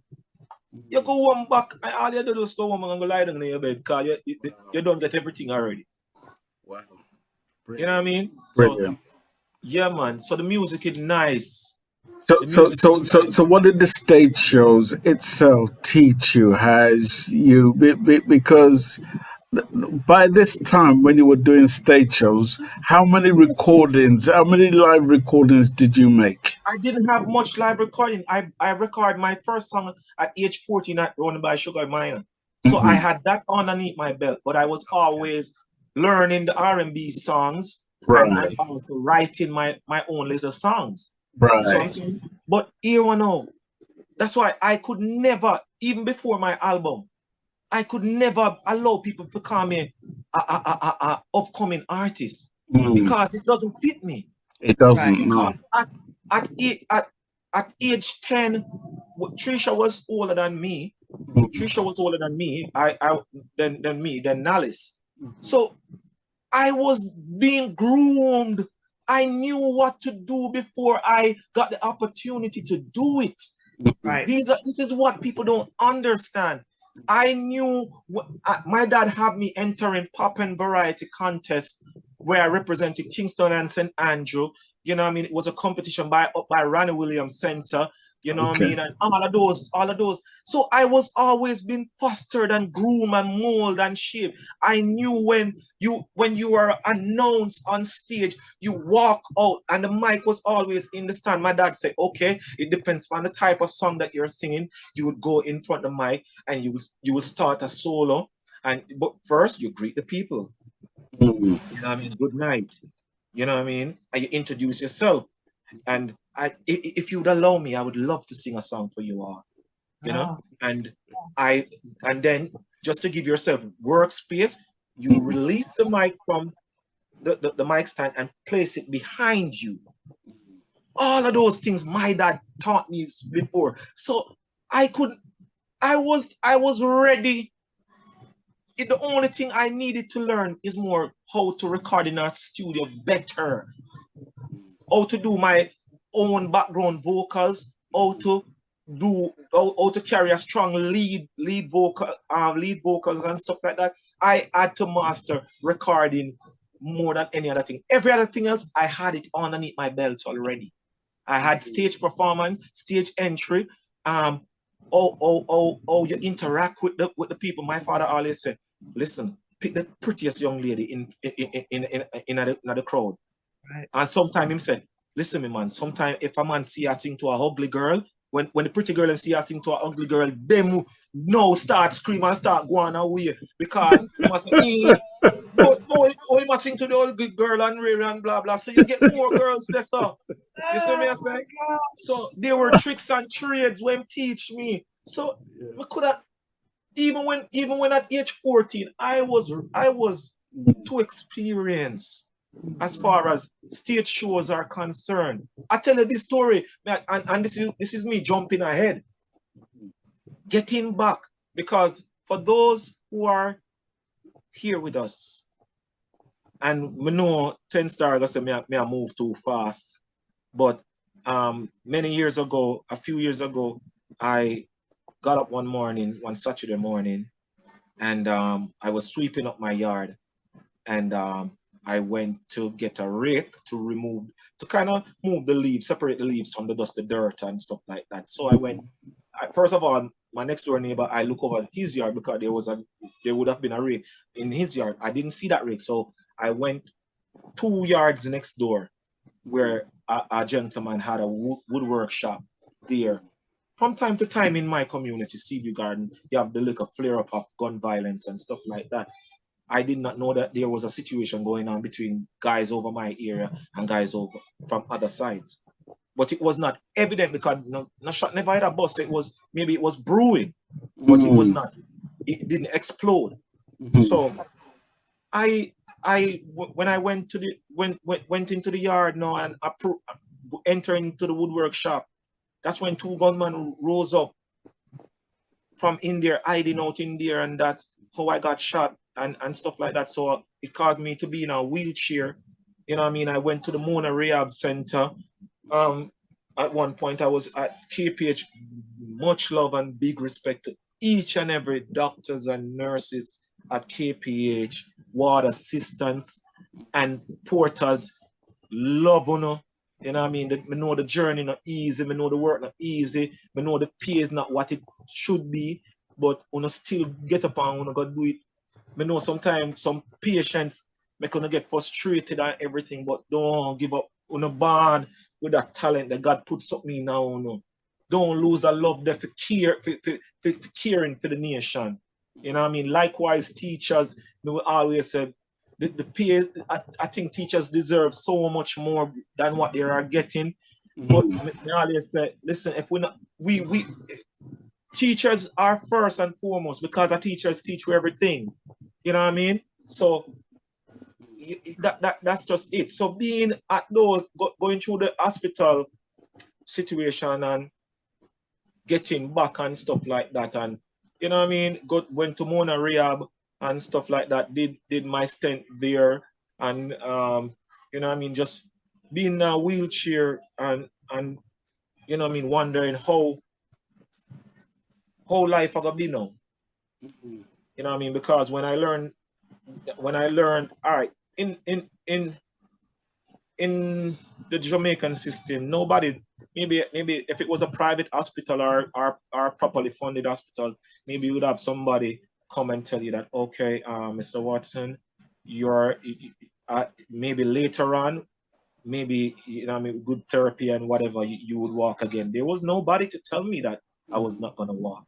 You know what I mean? Nobody to hold my hand and break it to me mildly, you know? So I had to learn all of those things by myself and deal with it. You know what I mean? And it was very, very hard. But you know what? I'm a fighter. I'm a trooper. And I said to myself, Lord, if my lower body is not going to work for now, I always put for now on it. You know, I said, let my upper body be strong enough to do everything that I need to do. And from I said that to myself, that's when I stopped feeling sorry in a sense for myself, because I was feeling sorry for myself. You know what I mean? I had a lot of questions. I was angry. I was like, why did I get shot? You know what I mean? God, where are you? You know, I need to hear from you now. And a lot of, I went on a spiritual journey and I experienced, and I always believe that there is a God, but I got even more closer to God during those periods, because when I did not know, I always say, you know, we are never alone. If you think you're in your house alone, you're never alone. God assigned angels to each and every man. And if you never know, God assigned 2 angels to each and every man. Right. You know what I mean? I'm telling people that, and people would ask me how I know, because God had revealed that to me. So I assigned angels, 2 angels to each and every one, including you. You know what I mean? But if you are going down a dark path, the angels will warn you. But if you continue to go on that dark path, the angels won't go with you. You alone will go. And that's where you end up in a lot of trouble. You know? So I learned, I start reading. God sent his messengers to me to reveal his love for me. You know? And people, spiritually endowed people, I would say, you know what I mean, would come and minister to me and say, listen, if you ever know the love God has for you, you know what I mean, and just the revelation with them pour out to me, and I receive it. I receive it, and it spoke to me because I was searching for answers. I was searching. You can't ask the question, God, where are you? And then when God sent him servants them to tell you that, hey, the Father hear you. He's right here when you said it. Every day, I got a call from a lady that I used to call her my spiritual mom before she passed off. When I just got shot, when I woke up in my first 2 weeks, and I was like just going through it emotionally, and she called. The first thing she said out of her mouth, she said, Kazi, why are you worrying yourself? God already put everything in motion. She told me stuff that she herself was not there. She said, when you got shot that morning, he assigned the police vehicle to come there instantly and take you to the hospital. My neighbor, he's a police guy, and God used him. Do we love music? Him said it came into his spirit to just go home for a CD, but it wasn't he wasn't coming home for a CD. He was coming home in his service vehicle, the police vehicle, with him and his co-worker that morning, just in time when I got shot to transport me to the hospital. You know, and when that happened, she told me that God provided the transportation, and right now God handpicked 5 doctors to look after you, and truly it was 5 doctors that was assigned to me. And she did not visit the hospital as yet to know that. And she said, don't worry. And then she told me one important thing. Don't worry about who no come look for you. Who the Lord bid to come and look for you, he will send them. You know what I mean? Because who will come, and who will not come, won't come. And that's how me start learning people. Them say, fall down and pretend like you know your friends. Right. You know what I mean? True So word. when you go to your storm, you learn a lot. You see what I'm saying? So at that point, I stopped worrying about people. I just know that I was in the hospital. I was in good hands, and you know what I mean. And me being a people's person, it was at one point when I started just being there for a period in the hospital, it became like you went on a vacation to me, despite the medication, despite the injection them and all of that stuff. But it was a learning experience. I learned about myself. I learned about, you know what I mean, so much. I learned about God in so many ways. And because I got shot like in July, so it led back into August. August is my birth month. Okay. You know, and there was this nurse that she just took on to me, you know what I mean, like an aunt. And she was like, I told her that this month is my birthday, and she was like, okay, which date? And I told her, and you know, and when it came, the morning she just came the day on my birthday, she just came in the morning and she was like, she said, Watson, I remember that is your birthday today. I was like, you remembered? And she said, yeah. She said, what you want for your birthday?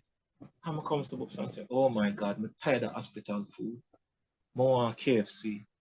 Because the hospital food has a different taste. I feel like I lose my taste bud. Yeah. You know what I mean? Because remember, you know, we used to my mother cooking, you know.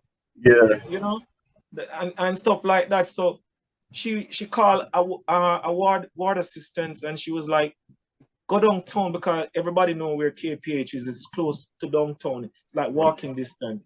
Yeah. So she gave the ward assistant the money, and she went and she bought the KFC and brought it to me on my birthday. And I was like propped up in the bed eating KFC, man. That was, you know what I mean? That was, I feel so good, you know? Yeah, so I see God in our people. Yeah. You know, I see God in our people. And I get for understand, say, listen, my man, no, you're not have to force nothing. Because God is in the vessel while the storm are going. You know what I mean? God gotta bring new people in your life. God gotta close some doors and open some new doors. Yeah. You know? Yeah. So I learned all of that and just accept it and just say, you know what, Father, and when the Most High speaks so clearly to you that you can't hear it, and you wonder, oh, people can't hear it. That is another story. I tell you, my life is a testimony. I have quarters in my life that I can just write books about, you know, and because you might even think I'm moving so fast, but my story not stop here. It's like there's so much different areas.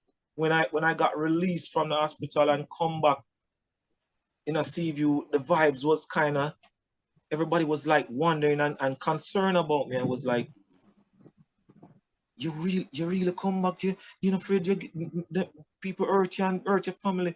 I was like, because and sleeping in my house at one point, I got a vision, and God said, don't leave Seaview. If you stay, I will fight your battles for you. Because me never do nobody nothing. Right.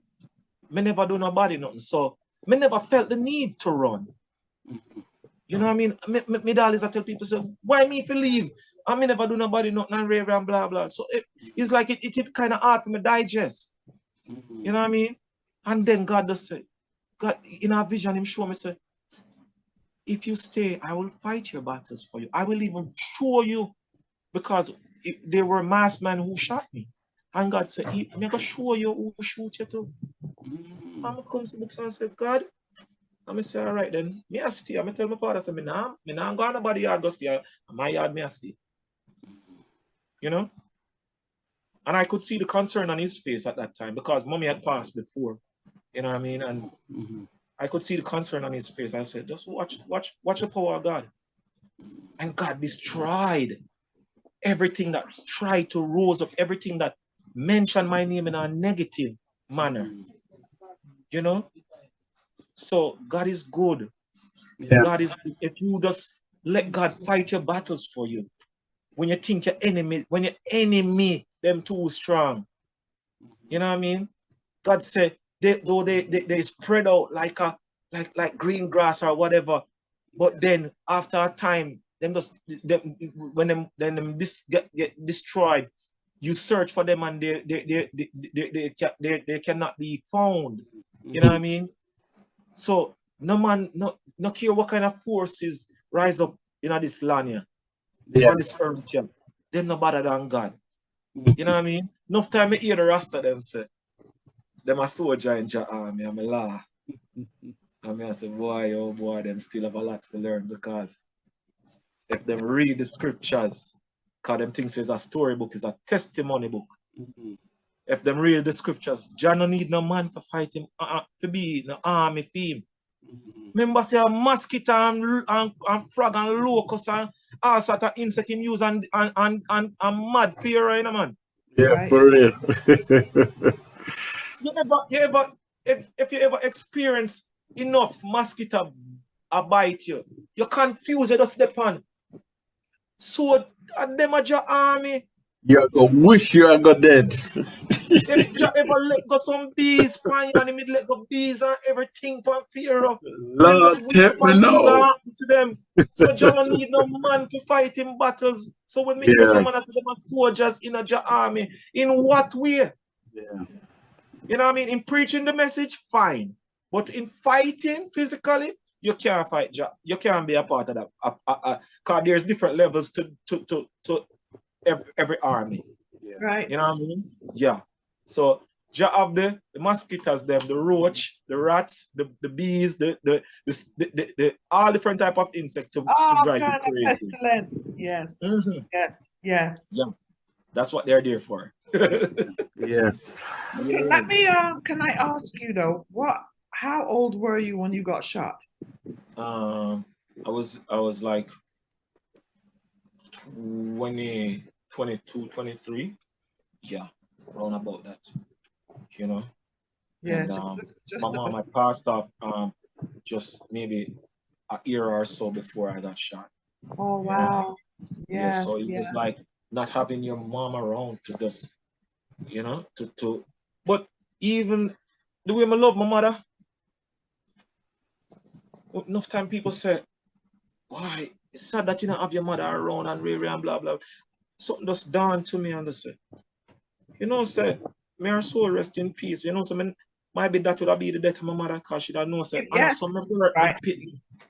So me say, me never want to be the one where my situation break my mother heart. And I say, I know, like, me glad so she passed out before, you know, she passed away, but me glad she never lived to see this. Because it did break her heart. Because my mother love her pitney them, you know. Yeah. She loved me. She's like a mother and will keep everybody so close. Yeah. You know what I mean? If me see what I time I you lick my smaller brother. And me I tell her, say, and my mother go for him. So nobody no liquid. And my mother is a woman when I come out of her house. Only when she go into the hairdresser's shop, or she going to shop if she can't find one of we to go to the shop for her. She don't got people yard go sit down and gossip. But she had a therapy, we call it a therapy chair. Because everybody come get counseling from her. Yeah. Sometimes I want all my dinner and people get counseling. I'm like, Mommy, I'm hungry, you know. Mommy, every them can't go on. I'm ready to share my food now, please. But everybody come see Miss Connie or Miss Fatty. And I share everybody burden bearer. You know? Yeah. So that's who she was. May her soul rest in peace, man. Beautiful woman. Beautiful woman from Portland. I 100% agree. She would not have been able to handle it. Yeah, she couldn't. I tell you. That's a tough situation, because I was going to ask you, like, how was your mom and dad? How did your dad How was your dad like dealing with it? I watched my dad got great ear. I see my dad had minimal gray hair before, and while he was coming to the hospital, I saw his head got grayer, if that's a word, grayer. No, that's true. Yeah. You know what I mean? So I knew the effect. I knew the toll that it was taking on him and on my family, you know? But with prayers, man, I tell you, I have a lot of people that told me that, boy, when me did come see a hospital, I never thought that you would have come back to this. You know what I mean? Because I went through it. You know what I mean? I went through it. The enemy came at me in more ways than one. You know? In more ways than one. I got food poison while I was in the hospital. You know what I mean? While I was getting fit up and better back, I got food poison that deteriorate me back down to nothing. You know what I mean? So it was always that. But God is good. You know what I mean? I learned a lot about myself. I learned what not to eat, what to eat. I you know what I mean? I can't drink the tap water. I have to drink bottled water. You know what I mean? I learned a lot about myself. And my brother, he works out very regularly, daily, like a root, you know what I mean, ritual. So that kind of motivates me to just pick up on weights now and then. I always tell myself, so I don't want to get too big, but you know what I mean? Exercise becomes a part of my routine, and stretches. In the morning, I do my stretches. You know what I mean? Because your body does get stiff in the wheelchair or in the bed. So you have to stretch. You have to do those things. You have to massage your legs and stuff like that. And when, you know what I mean? There are times when I see the money, I'm just go get a massage at the massage place, massage shop, massage parlor, and that does make you feel so good. Your body does feel like 10 years take off of your life, you know what I mean? So it's so much. There is so much I've learned and I've gone through, and I see people through different lenses. Through different lenses, I've learned a lot about people. I've learned a lot about myself. I've learned a lot about giving God everything in his hands, because I've tried so many times and still couldn't do it on my own. So I learned now how to just surrender and say, God, you take the wheel. Jesus, take the wheel. Jesus, take the wheel. Take it from my hand, because I can't do this on my own. I'm letting go. Give me one more chance, because I can't, you know what I mean? Yeah. Yeah, man. Jesus, take the wheel. Yeah, man. I've learned to surrender. Wow. You know? Yeah. Well, that's a journey for us all, you know, despite whatever happens in all our life. Yeah. That is a journey for us all to learn. Yes. And your story is very inspiring.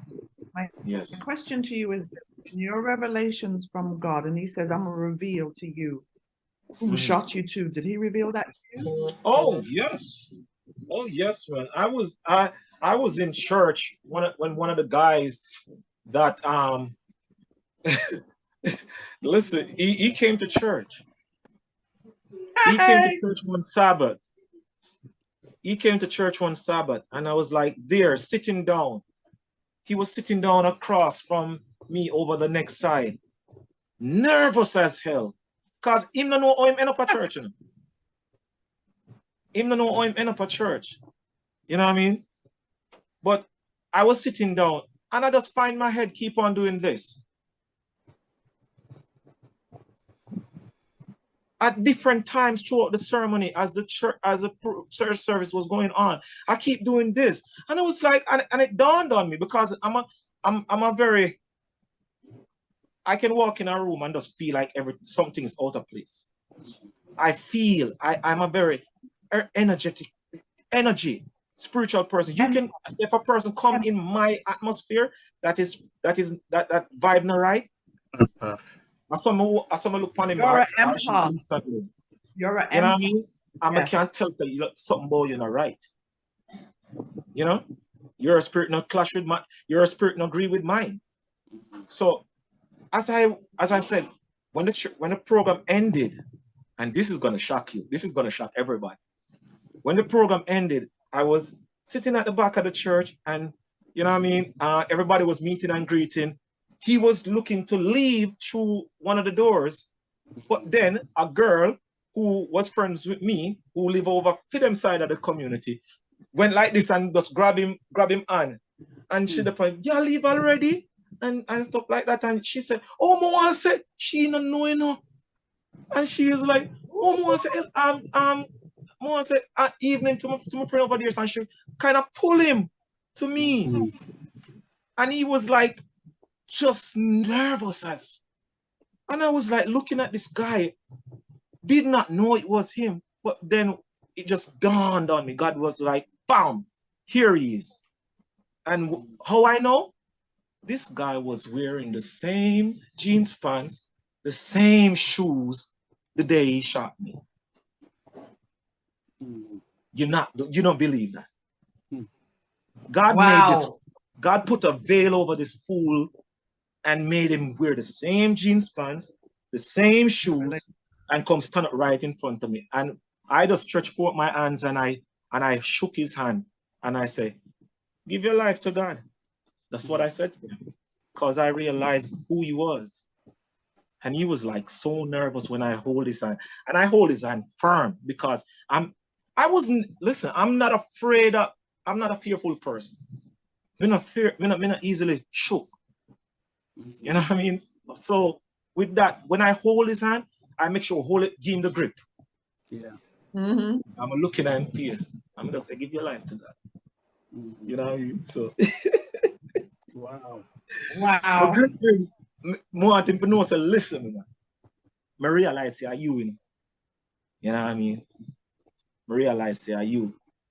So I just that, and then Father God revealed the next one to me and stuff like that. I'm my ears say him definitely kind man. He might talk up his mouth and he might brag and them stuff there. And but everybody else say, yo, you brag upon a man where him now fire gun like him. You know what I mean? If it was another man, he's like, you look stripe off a man when you know what I mean? So and that was that. That was that. I'm just say, God, you're good enough. But everybody else around them crew who did not pass away by whether by police and are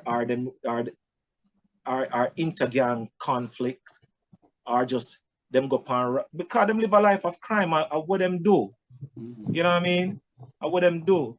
But the thing about me, I had even the baby praying for me, because when I came back, I have from the young to the elderly praying for me.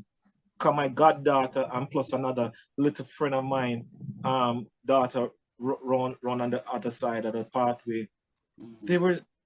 Our grandmother come and said to me, so, boy, when you get shot and stuff like that one day, Sana said, Grandma, come here. We are going inside, go pray for Kazi.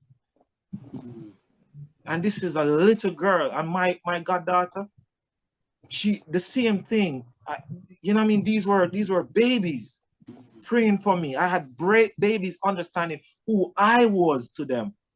And when I got back from even the hospital and was here, one day, my goddaughter, she was going prep school after 3 primary, and she had a project to do, and her mom could not do it, and her dad didn't have the time. And them in homework is a very instrumental thing to them, and she was supposed to make a guitar. Our mother said, "Me don't know nothing about making a guitar.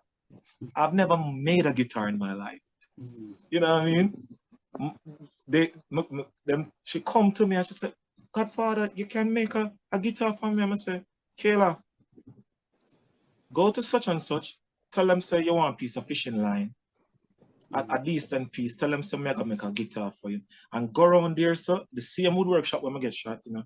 Go around there, so and tell me some Morgan say you want a piece of board, you want something flat because it's a guitar you're gonna make, and a piece of oxar blade, a broken piece of oxar blade. But I know how a guitar was supposed to be shaped, because my dad had a guitar back in the days. You see what I'm saying?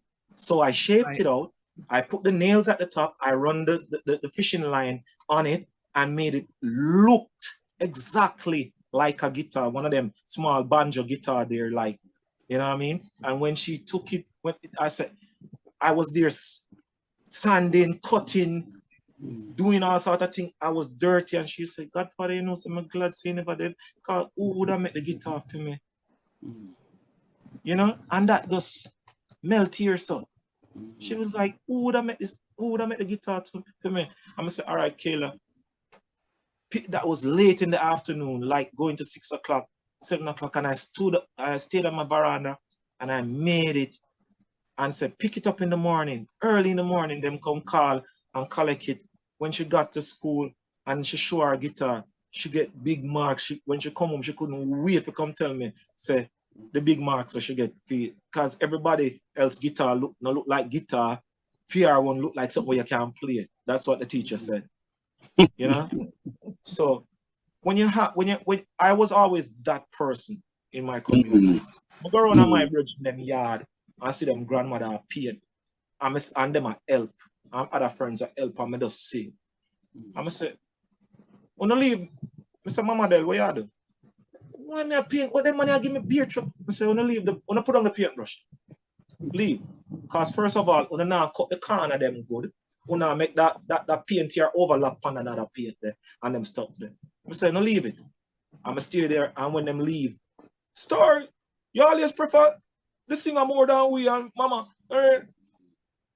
When I just tell them to leave, and I paint our whole veranda, paint the grill. I never go there for paint, but I end up stay there and paint the veranda, the walls, and still paint the grills. You know what I mean? That's who I am. Wow, you have an awesome story. You know, your story is. I don't think we could fit everything in one show. However, you know, you've shown how remarkable and resilient you can be in your time of crisis. Because the average Joe, you know, even if it was me, and if I ever found myself in a wheelchair and, or couldn't move my legs, I know for a fact that I'll be in a state whereby it's like 1,000 things will be coming through my head. But the 1,000 things was coming through my head. But also I look at life, because even before when I was walking, I usually see people in the wheelchair at the bank door, at the stoplight, so many different places. And I said to myself, that will never be me. In the hospital, my mind was going a mile a minute. And I said, I will, Mr. God, give me a talent, and that will not be me. I will not stay at the bank door, I beg. I will not be at the stoplight, I beg. I will not just sit on my veranda and watch watch people go by and life will pass me by. I said, I've always told people, don't just exist, live. So I would never allow myself to fall into that place where I'm just existing and not live. Because at an early age, I tell you what, sorry to cut you, but talk to those people who may find themselves in that kind of situation. Listen, stop feeling sorry for yourself. Take the hand of fellowship that is extended to you, because most people who find themselves with a disability, anger fill them up so much regret and just a bag of frustration. I went through that moment, but I did not let it consume me. I saw the hand that was extended to me, and I realized it for what it was. And I took those hands that extend with love, that didn't have any strings attached to them, just unadulterated love. Because some people will come around and want to extend a hand, but them have something else attached to it where them look from you. You know? Yeah, they have ulterior motives. So one of the hands that was my manager, Richard, here in my house laying down, thinking that my dream of living my life as my dream of realizing my dream as a musician would be over. Yeah. The phone rang, the cell phone rang beside me, and I was like, who this? And I'm saying, Richie, man. I'm saying, who? I'm saying, Richie, man. Because Richie had migrated for a while. Richie was a part of the same crew where we had walked the stage shows and them stuff there. You know? But Richie, now they live in America, still have the love for the music, but him knows say, him always knows that me love music and me can sing. You know what I mean? So Richie said, yo, what going, man? Me I gonna be the producer and you be the artist. And all the time Richard tell me that. Me that one. He must say, but it nah stay with me. Cause me I said to myself, oh, me I go do this. And Richard they on the phone with me for one whole week. I talk to me and I feed my spirit. Feed my spirit. Me never know so Richard had planned to come to Jamaica. And Richard called me one day and said, so you ready for record?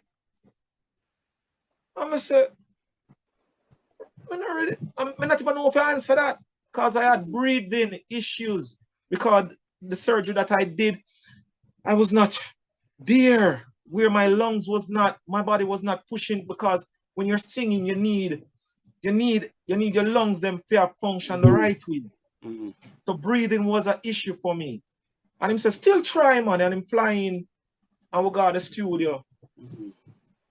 And when I recorded, me as a person with a musical ear, no said, no, I can't. I said to him, don't put out that. Give me a couple more weeks, I can work for myself. I can work for myself. I'm going to start exercise. I'm going to start doing daily breathing. You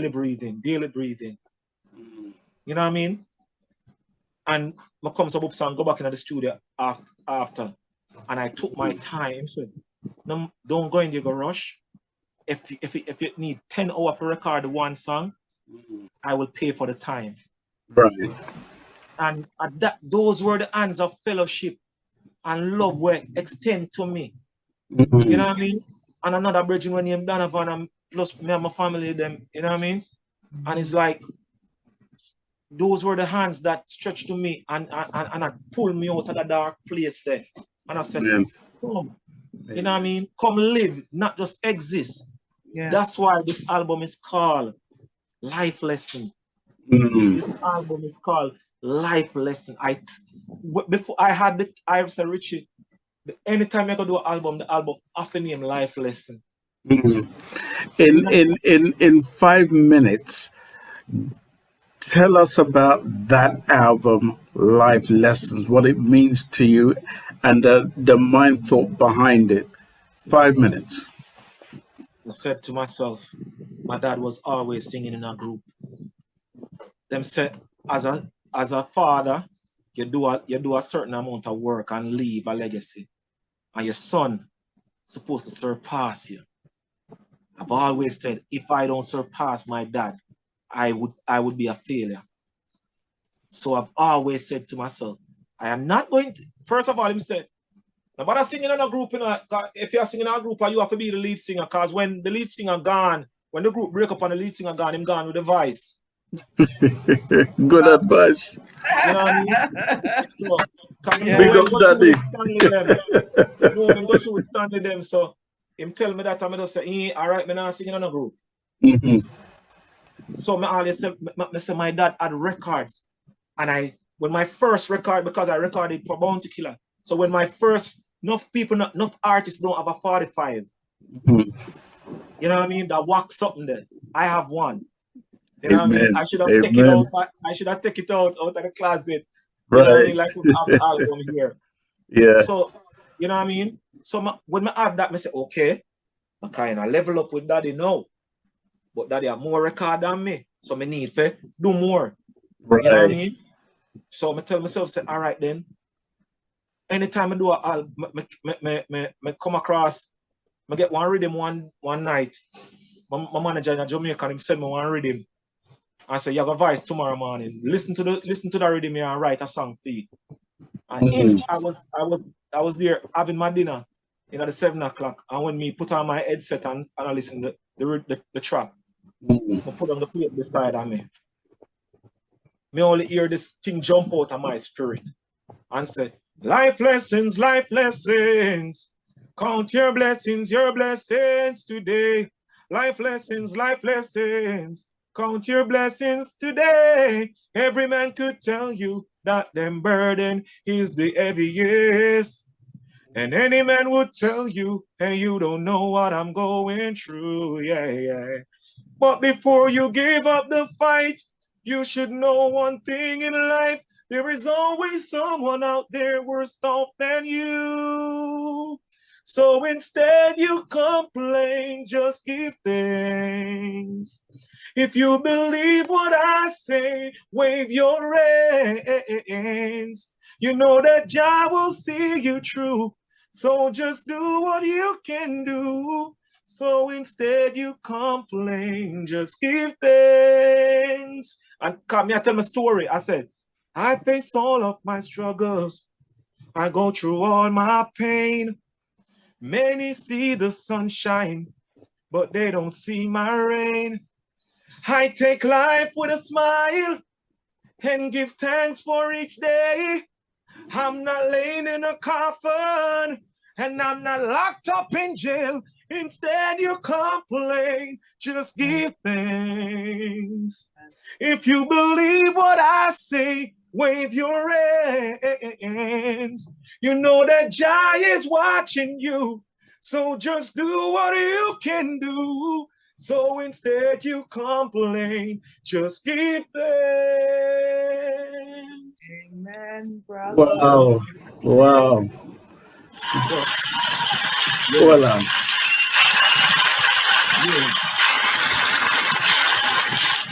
We have to give him the little clap, you know? Yeah, man, that's how you do it. Yeah. Yeah, man.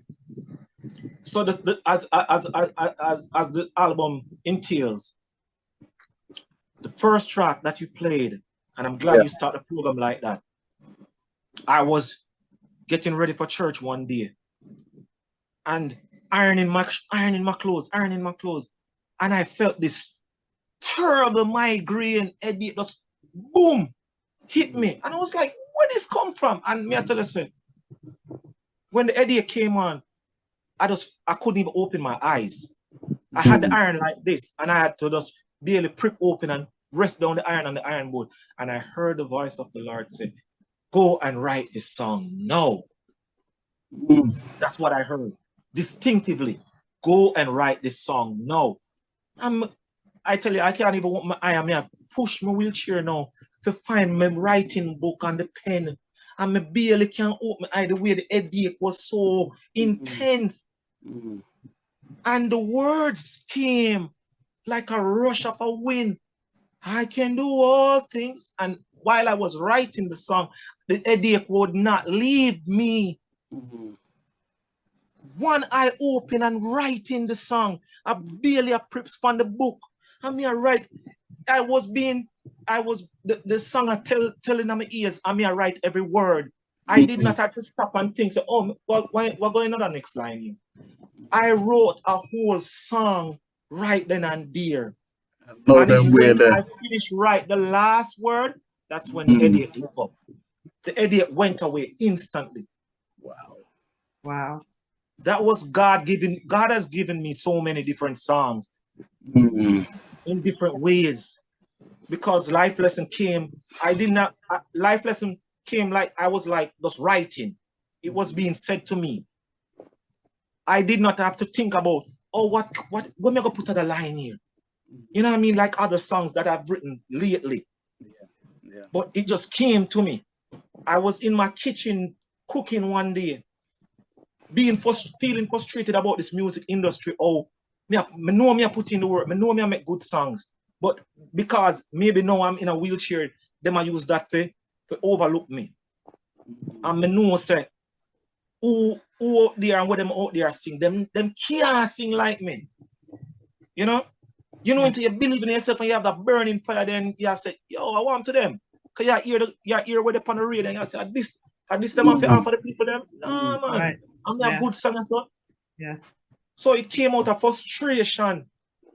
I just find myself saying, it's like I'm going in a trance. Because it was my brother who said, Christopher Martin melody. And I said, huh? And he said, Christopher Martin melody. Because Christopher Martin had a song that said, if you don't love me now, you'll love me later. Because my later will be much greater. When using it of me paper, the paper. If you don't love me now. But it came, I wasn't planning to sing in that melody. But out of frustration, cutting up whatever I was cutting up at the time, I just leaned to the kitchen counter and said, if they don't see the greatness in me now, them I go see it later. Cause ya don't tell me my later will be greater. If you don't see the greatness in me now, you are gonna see it later. Cause ya don't tell me my later will be greater. I mean, just want to put in the work, sing music, make them hear me voice. You know what I mean? I got a rhythm. There's so many different songs on this album. When I was going to one, we was just going to the studio one day with the same producer for that song, Music UK. And we was in the car and him stop and him buy some other, him come out of the car to go buy some juicy beef patty across the road and we'd listen one rhythm in the car, me and the DJ. I'm come and say, thinking about just the vibe and the energy in Jamaica right now and just the struggle of the streets. I say, I'm from a broken system. I have a broken home. I have a broken lifestyle. I am a broken soul. I'm living in a broken system. I'm from a broken home. I have a broken lifestyle. I am a broken soul. The system designed and mess up to watch the ghetto youth them fail. No woman make it in a life, them want see we dead or got jail. But one thing me know in life say, real V.I not fail. Man not fi make it in a life and put a smile on my face. I'm living in a broken system. I'm from a broken home. I have a broken lifestyle. And I'm a broken soul. There's so much messages behind each and every song. I sit down and I watch the competitive nature and the backbiting. Me say, oh, American rap artists them can come together all in time. Them don't come from the same block or the same community and still put the Bloods and the Crips aside and do music. You know what I mean? And me come to and sing a song that is the latest video I have out now. It's called My Time. I said to myself, this music is a cut-short system. None of them don't really want to see you shine. But me just still a work hard. Work hard until my time. TenStar General. Me watch them a share up the big cake. And them don't want to give me a slice. And what's yours is yours. Why you want to take what's mine? So me ask them. When me I go get my glory, Sharon, when me I go get my time to shine, but me just still a work hard until my time, yeah. When me I go get my glory, when me I go get my time to shine, so me just still a work hard until my time. Me not sing for myself, me a sing for your nation. Me know things would are great if me get the break on. Me family and friends and me them a depend on. So help me fi sing this song, Sharon. So why as me left figure was studio figure vice the big song? The gate man see me a come and me him lock the gate pan. When me family they a yard and me them a depend on. So help me fi sing my song, yeah. When me I go get my glory, when me I go get my time to shine. You know what I mean? Those are the type of, me watch everything around me and put it in songs, my own pain, things where me see people are got through. Me say how the government treat the people them in Jamaica even now. Them claims that them have a crime plan and people still them do the Zozo thing. People are dead right just meters away from the police checkpoints and all of that stuff. I'm come and say, this is real, not a drill. Real, not a drill. Sound the alarm, cause too much people getting killed. This is real, not a drill. This is real, not a drill. Sound the alarm, cause too much people getting killed. Them set up them checkpoints, I wonder what them searching for.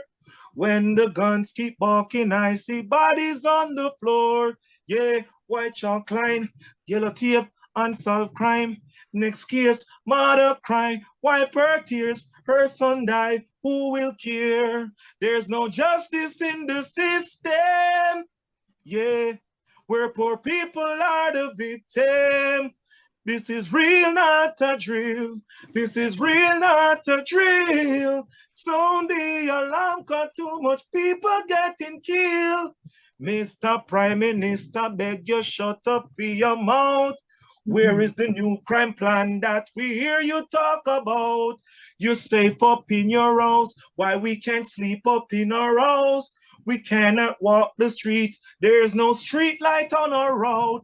This is real, not a drill. Real V.I.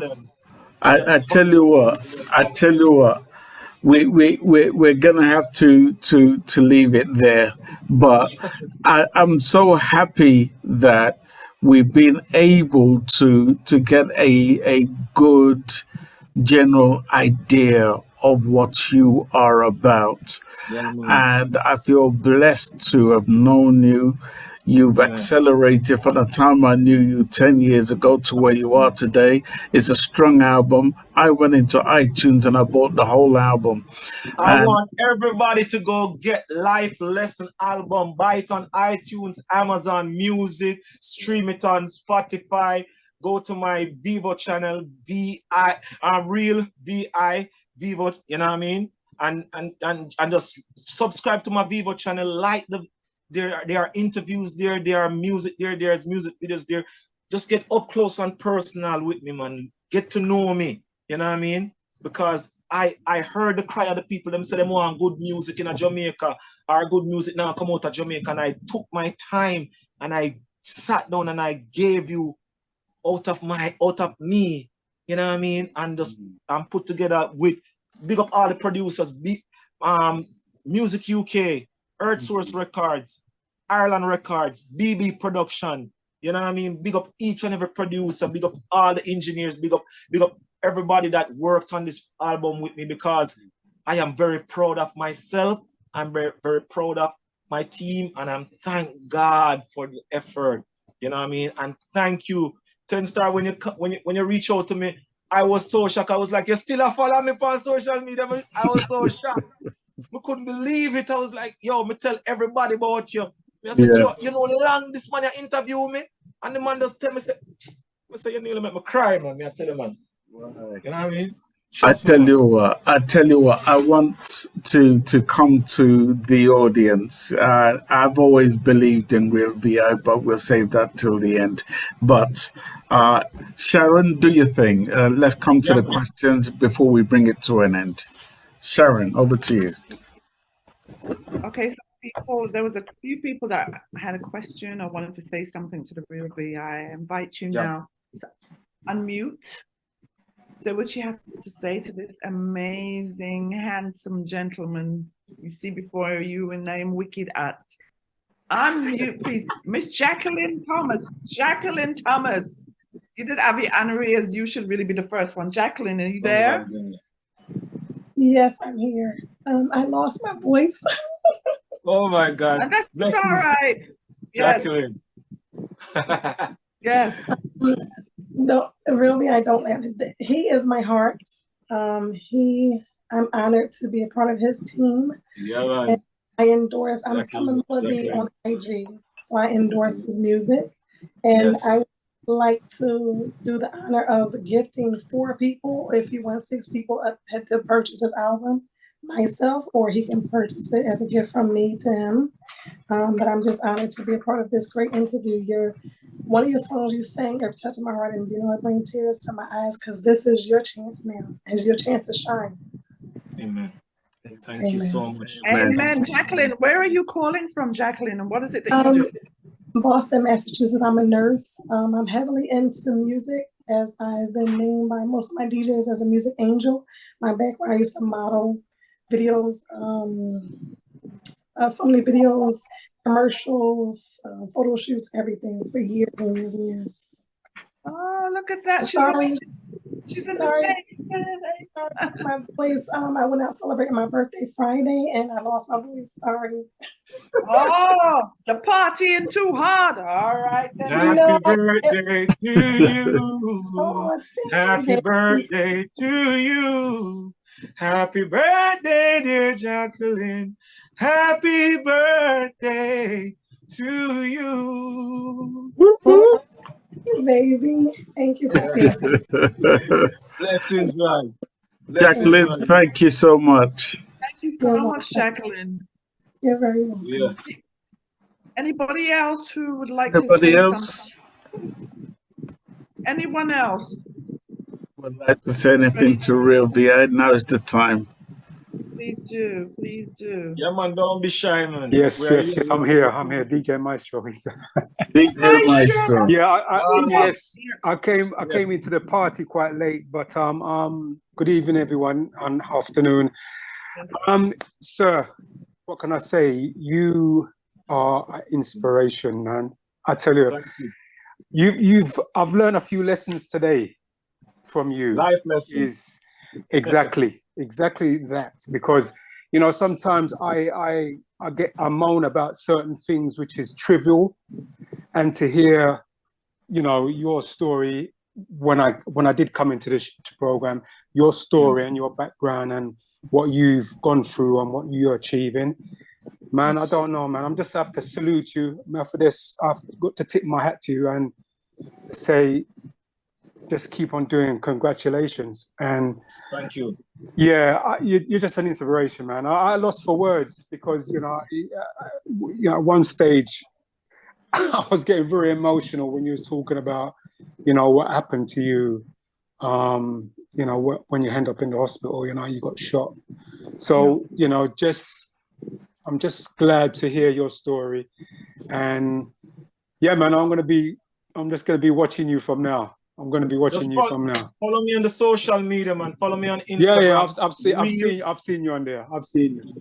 Just reach out to me. Send me a message. Send me an email. I'll send you the songs, man. But also go and purchase the album. I will never stop marketing this one until I make another one. That's what you do. All your hard work's paying off. So, and that's what you do it for. You do it for the love. Yeah, man. So again, just you're a big inspiration. So I'll pick yourself up and bless you, brother. Take care. Thank you.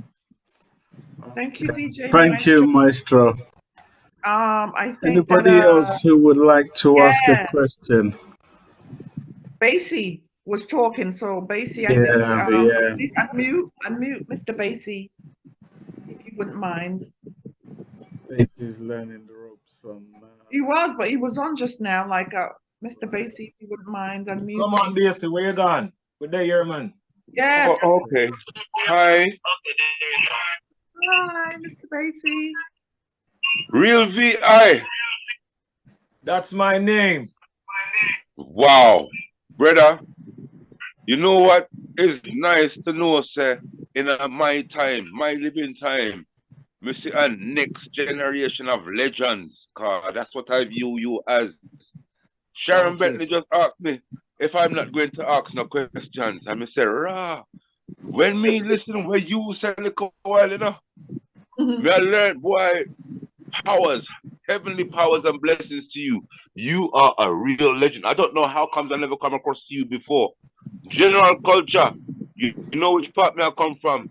And I always try to, I can't believe Real V.I. Where you them can't see up on the screen, sir. Wow. God. Good day here, man. Good day here, man. Sir. Them a try for hide me. Them a deal with me like the king that will never not get him crowned in their own town. So me have to venture far and wide to go get my glory, you know? Yeah. King, as you said, your glory is already written in the stars, you know, sir. Yes, so sir. although people can use words cheaply and can say things easily, let me just say to the eye, look here. I am so honored and proud that General Culture, Sharon Mango, and Sharon Bentley they met me hear this interview. Me I tell you, say you personal, me want play your something them. Yo, your voice, yo, you outstanding the way you copy artist them. I hear you do it, and as you say, practice make perfect. Yeah, man. And my little downfall is that I don't have no confidence in what I do vocally. But as General says, I'm a musician that play instruments and things. General know me as a bass player and things. But for the past couple of years, I try to sing, but Jano, you're gonna make me rise and shine a little better, you know. Yeah, man, rise and tell your story, man, because all of us have a story. All of us have a story. It's just me, I try to tell my story, but we are like waterfalls, that the Holy Spirit is the water and it flows from one waterfall to the other and find different streams and rivers. You know what I mean? We're all like waterfalls, man. You know what I mean? Just tell a story. Don't never be afraid to tell a story. You know what I mean? Man at 100, look here. Hopefully, between General and Sharon Mango, I'd love to stay in contact with the eye. You get all the details, man. Yeah, man. You're a legend, though. I can't believe I say it to our generation, because most of the legends, them, when we know them, gone. Yeah. And right up at top, where you say about the same thing about berries. Me tell you, say, yo, there is one and two. Me can call one other some artist, but me not calling name right now. But them man, them are legends. Long time them a do this. Yes. You understand? Yes. And it's great to see what you've gone through. You know, your mother's upbringing. Master God, just stay upon the road where you're upon, seeing? No man is an island, and don't believe you say you're too big for nobody neither. No, Keep doing what you're doing. Humility, man, that carry me through, man. Humility. God, what I mean? I'm looking to link up with the eyes still, seeing? I don't want to take up no time in this podcast, but Jano, it was an honor to speak to the eye. And that album was happening on Miguelesso. Yo, show it up, show it to me closer, put it to the screen so we can see it. Life lesson. Life lesson. General, you have to fix me up. Don't worry, I'll give you the link to it. Yeah, man. You know, I don't mind buying my things then. But yes, artists, salute. You can't see me, but Jano, manners, keep doing your work and look after that precious voice where you have here. Naturally, man. Naturally. All right, my brother. Manners. Respect, Basie. Manners. Yes, Basie. That was Thank you, Basie. Sharon and General. Thank you. Yeah. Oh, welcome. Wow. A lot of good advice and good ranking on. Yes, greetings. Greetings, Real V.I. Greetings. Blessed love. Oh, what can I say? It's the first time I'm even hearing about you. And I'm just blown away. You're just an amazing person. And, you know, you see someone and hear them and just love what you're hearing. You said so many things throughout the whole of the interview that just, you feel like my twin separated at birth. Because you talk about things that I've always thought about, like you talk about the Jamaica we used to know, how sweet it was, what it is now. So much things I can't even go through it, but I just want to say I have so much respect for everything you've conveyed today, and I love your mind. You know, I heard some of your songs; they're great, but I'm listening into your mind, and I just think it's just, you know, you have a great mind. You know, and I really hope that you write your books, because trust me, you need to write books as well. Music is great, but we need more books. We need our history to be written so that the generations learn to read and absorb. Are you hearing me? Real V.I? Yes. You're hearing me for real? Yeah, man. Not just a smile and nod. You are hearing me? Yeah, man. Yeah, man. Most definitely. Most definitely, man. Yeah, and I think maybe because you're August born like myself, I don't know if you're beginning, middle, or end, but maybe that's why I just feel very akin. I'm a Virgo. I'm a lover. Oh, you're the other end. All right, me dear. Means I'm the other end, the Leo.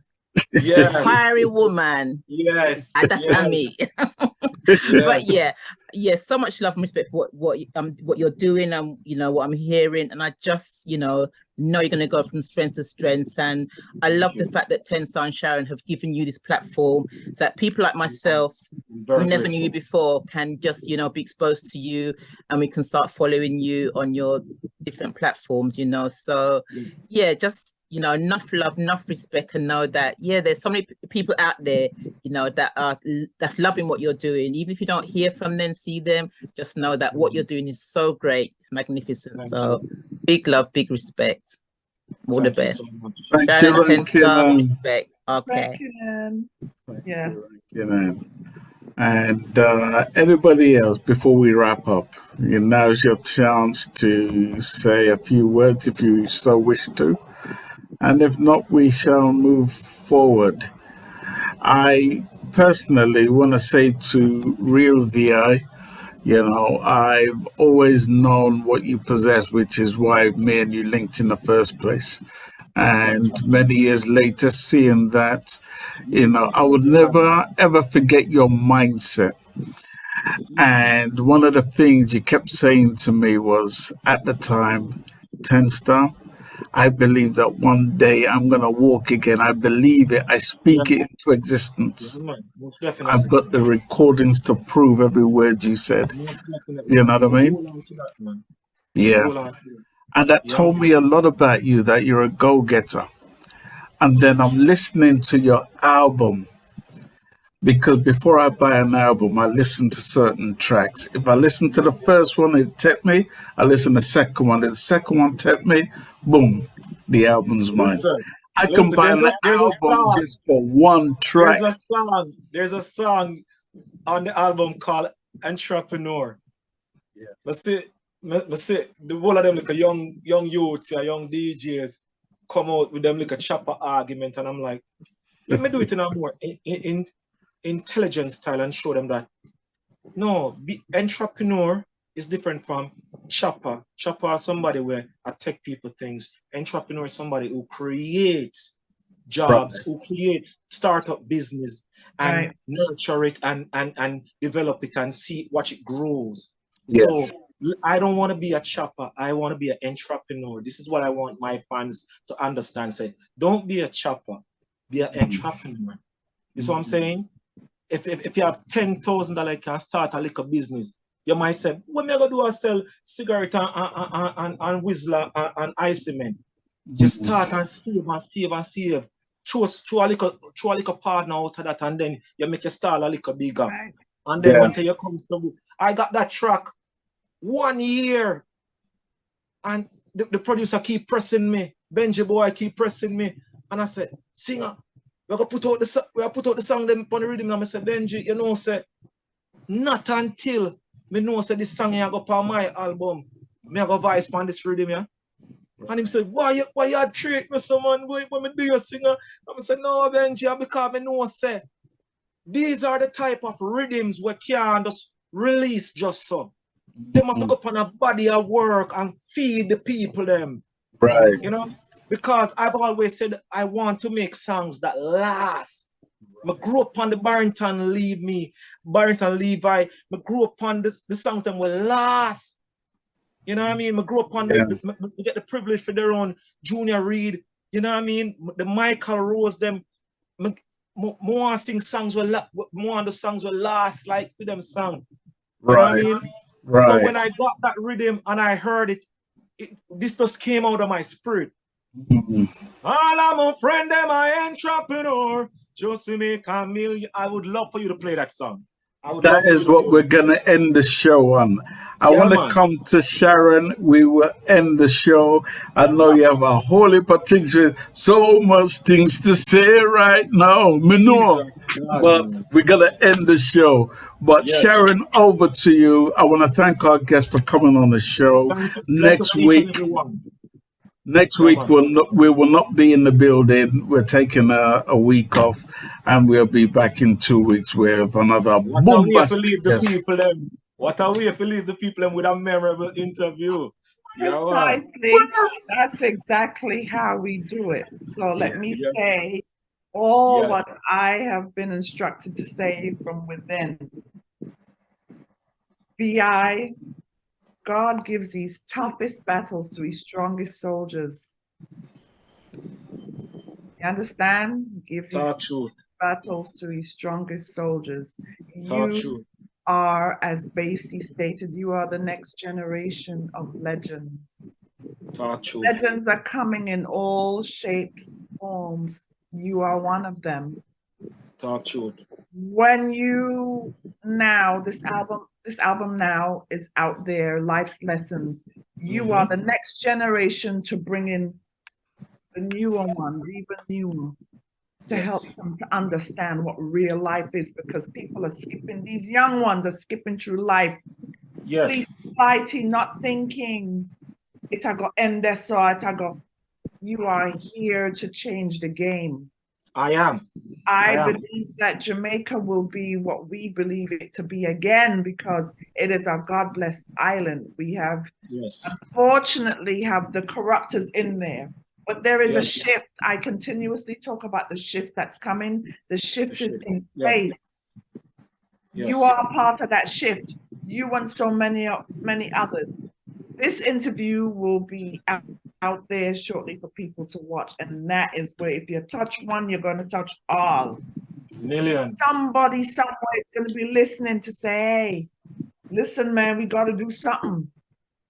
The radio DJs are playing this music. We know what's being played out there.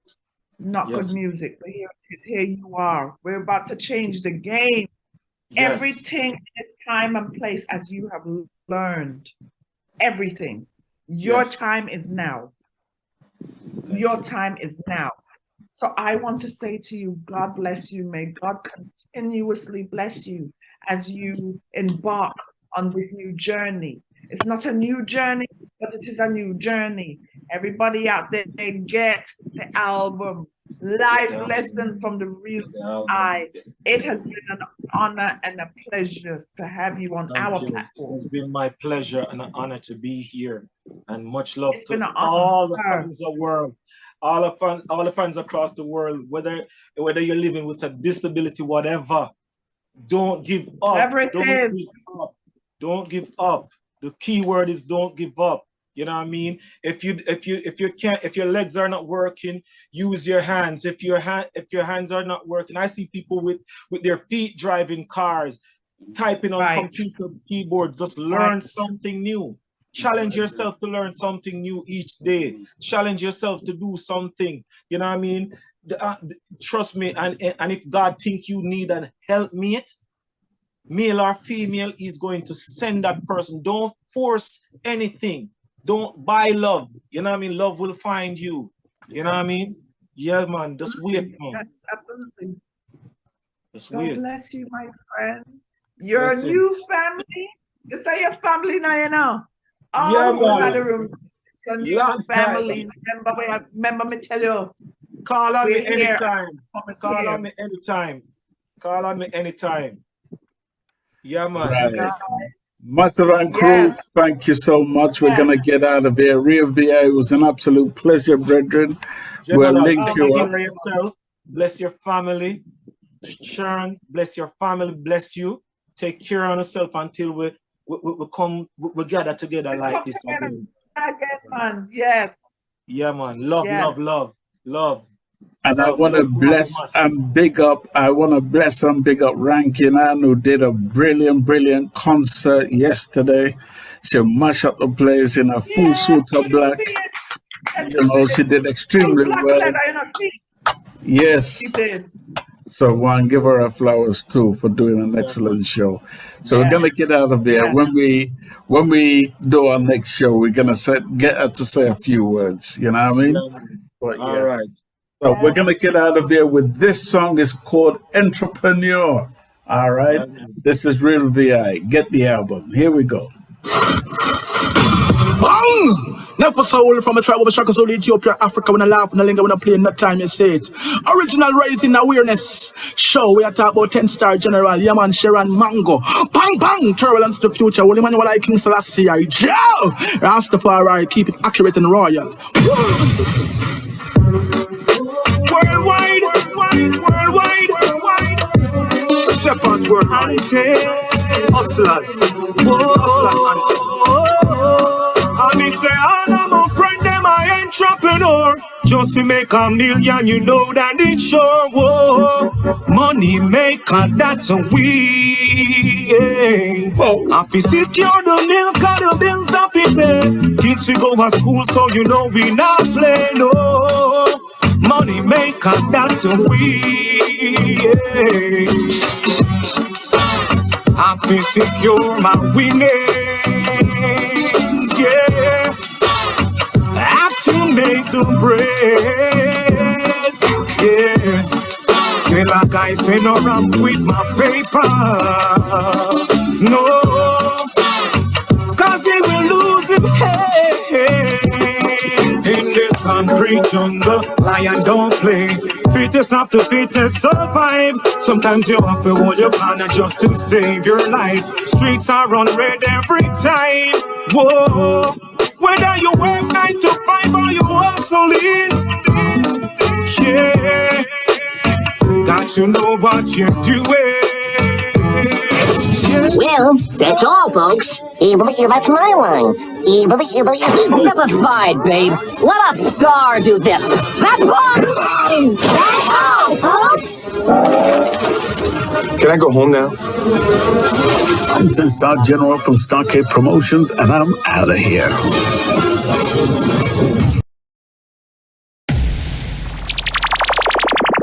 If you enjoy the content we provide on this YouTube channel, then why not help us by subscribing to SPRB Radio Podcast?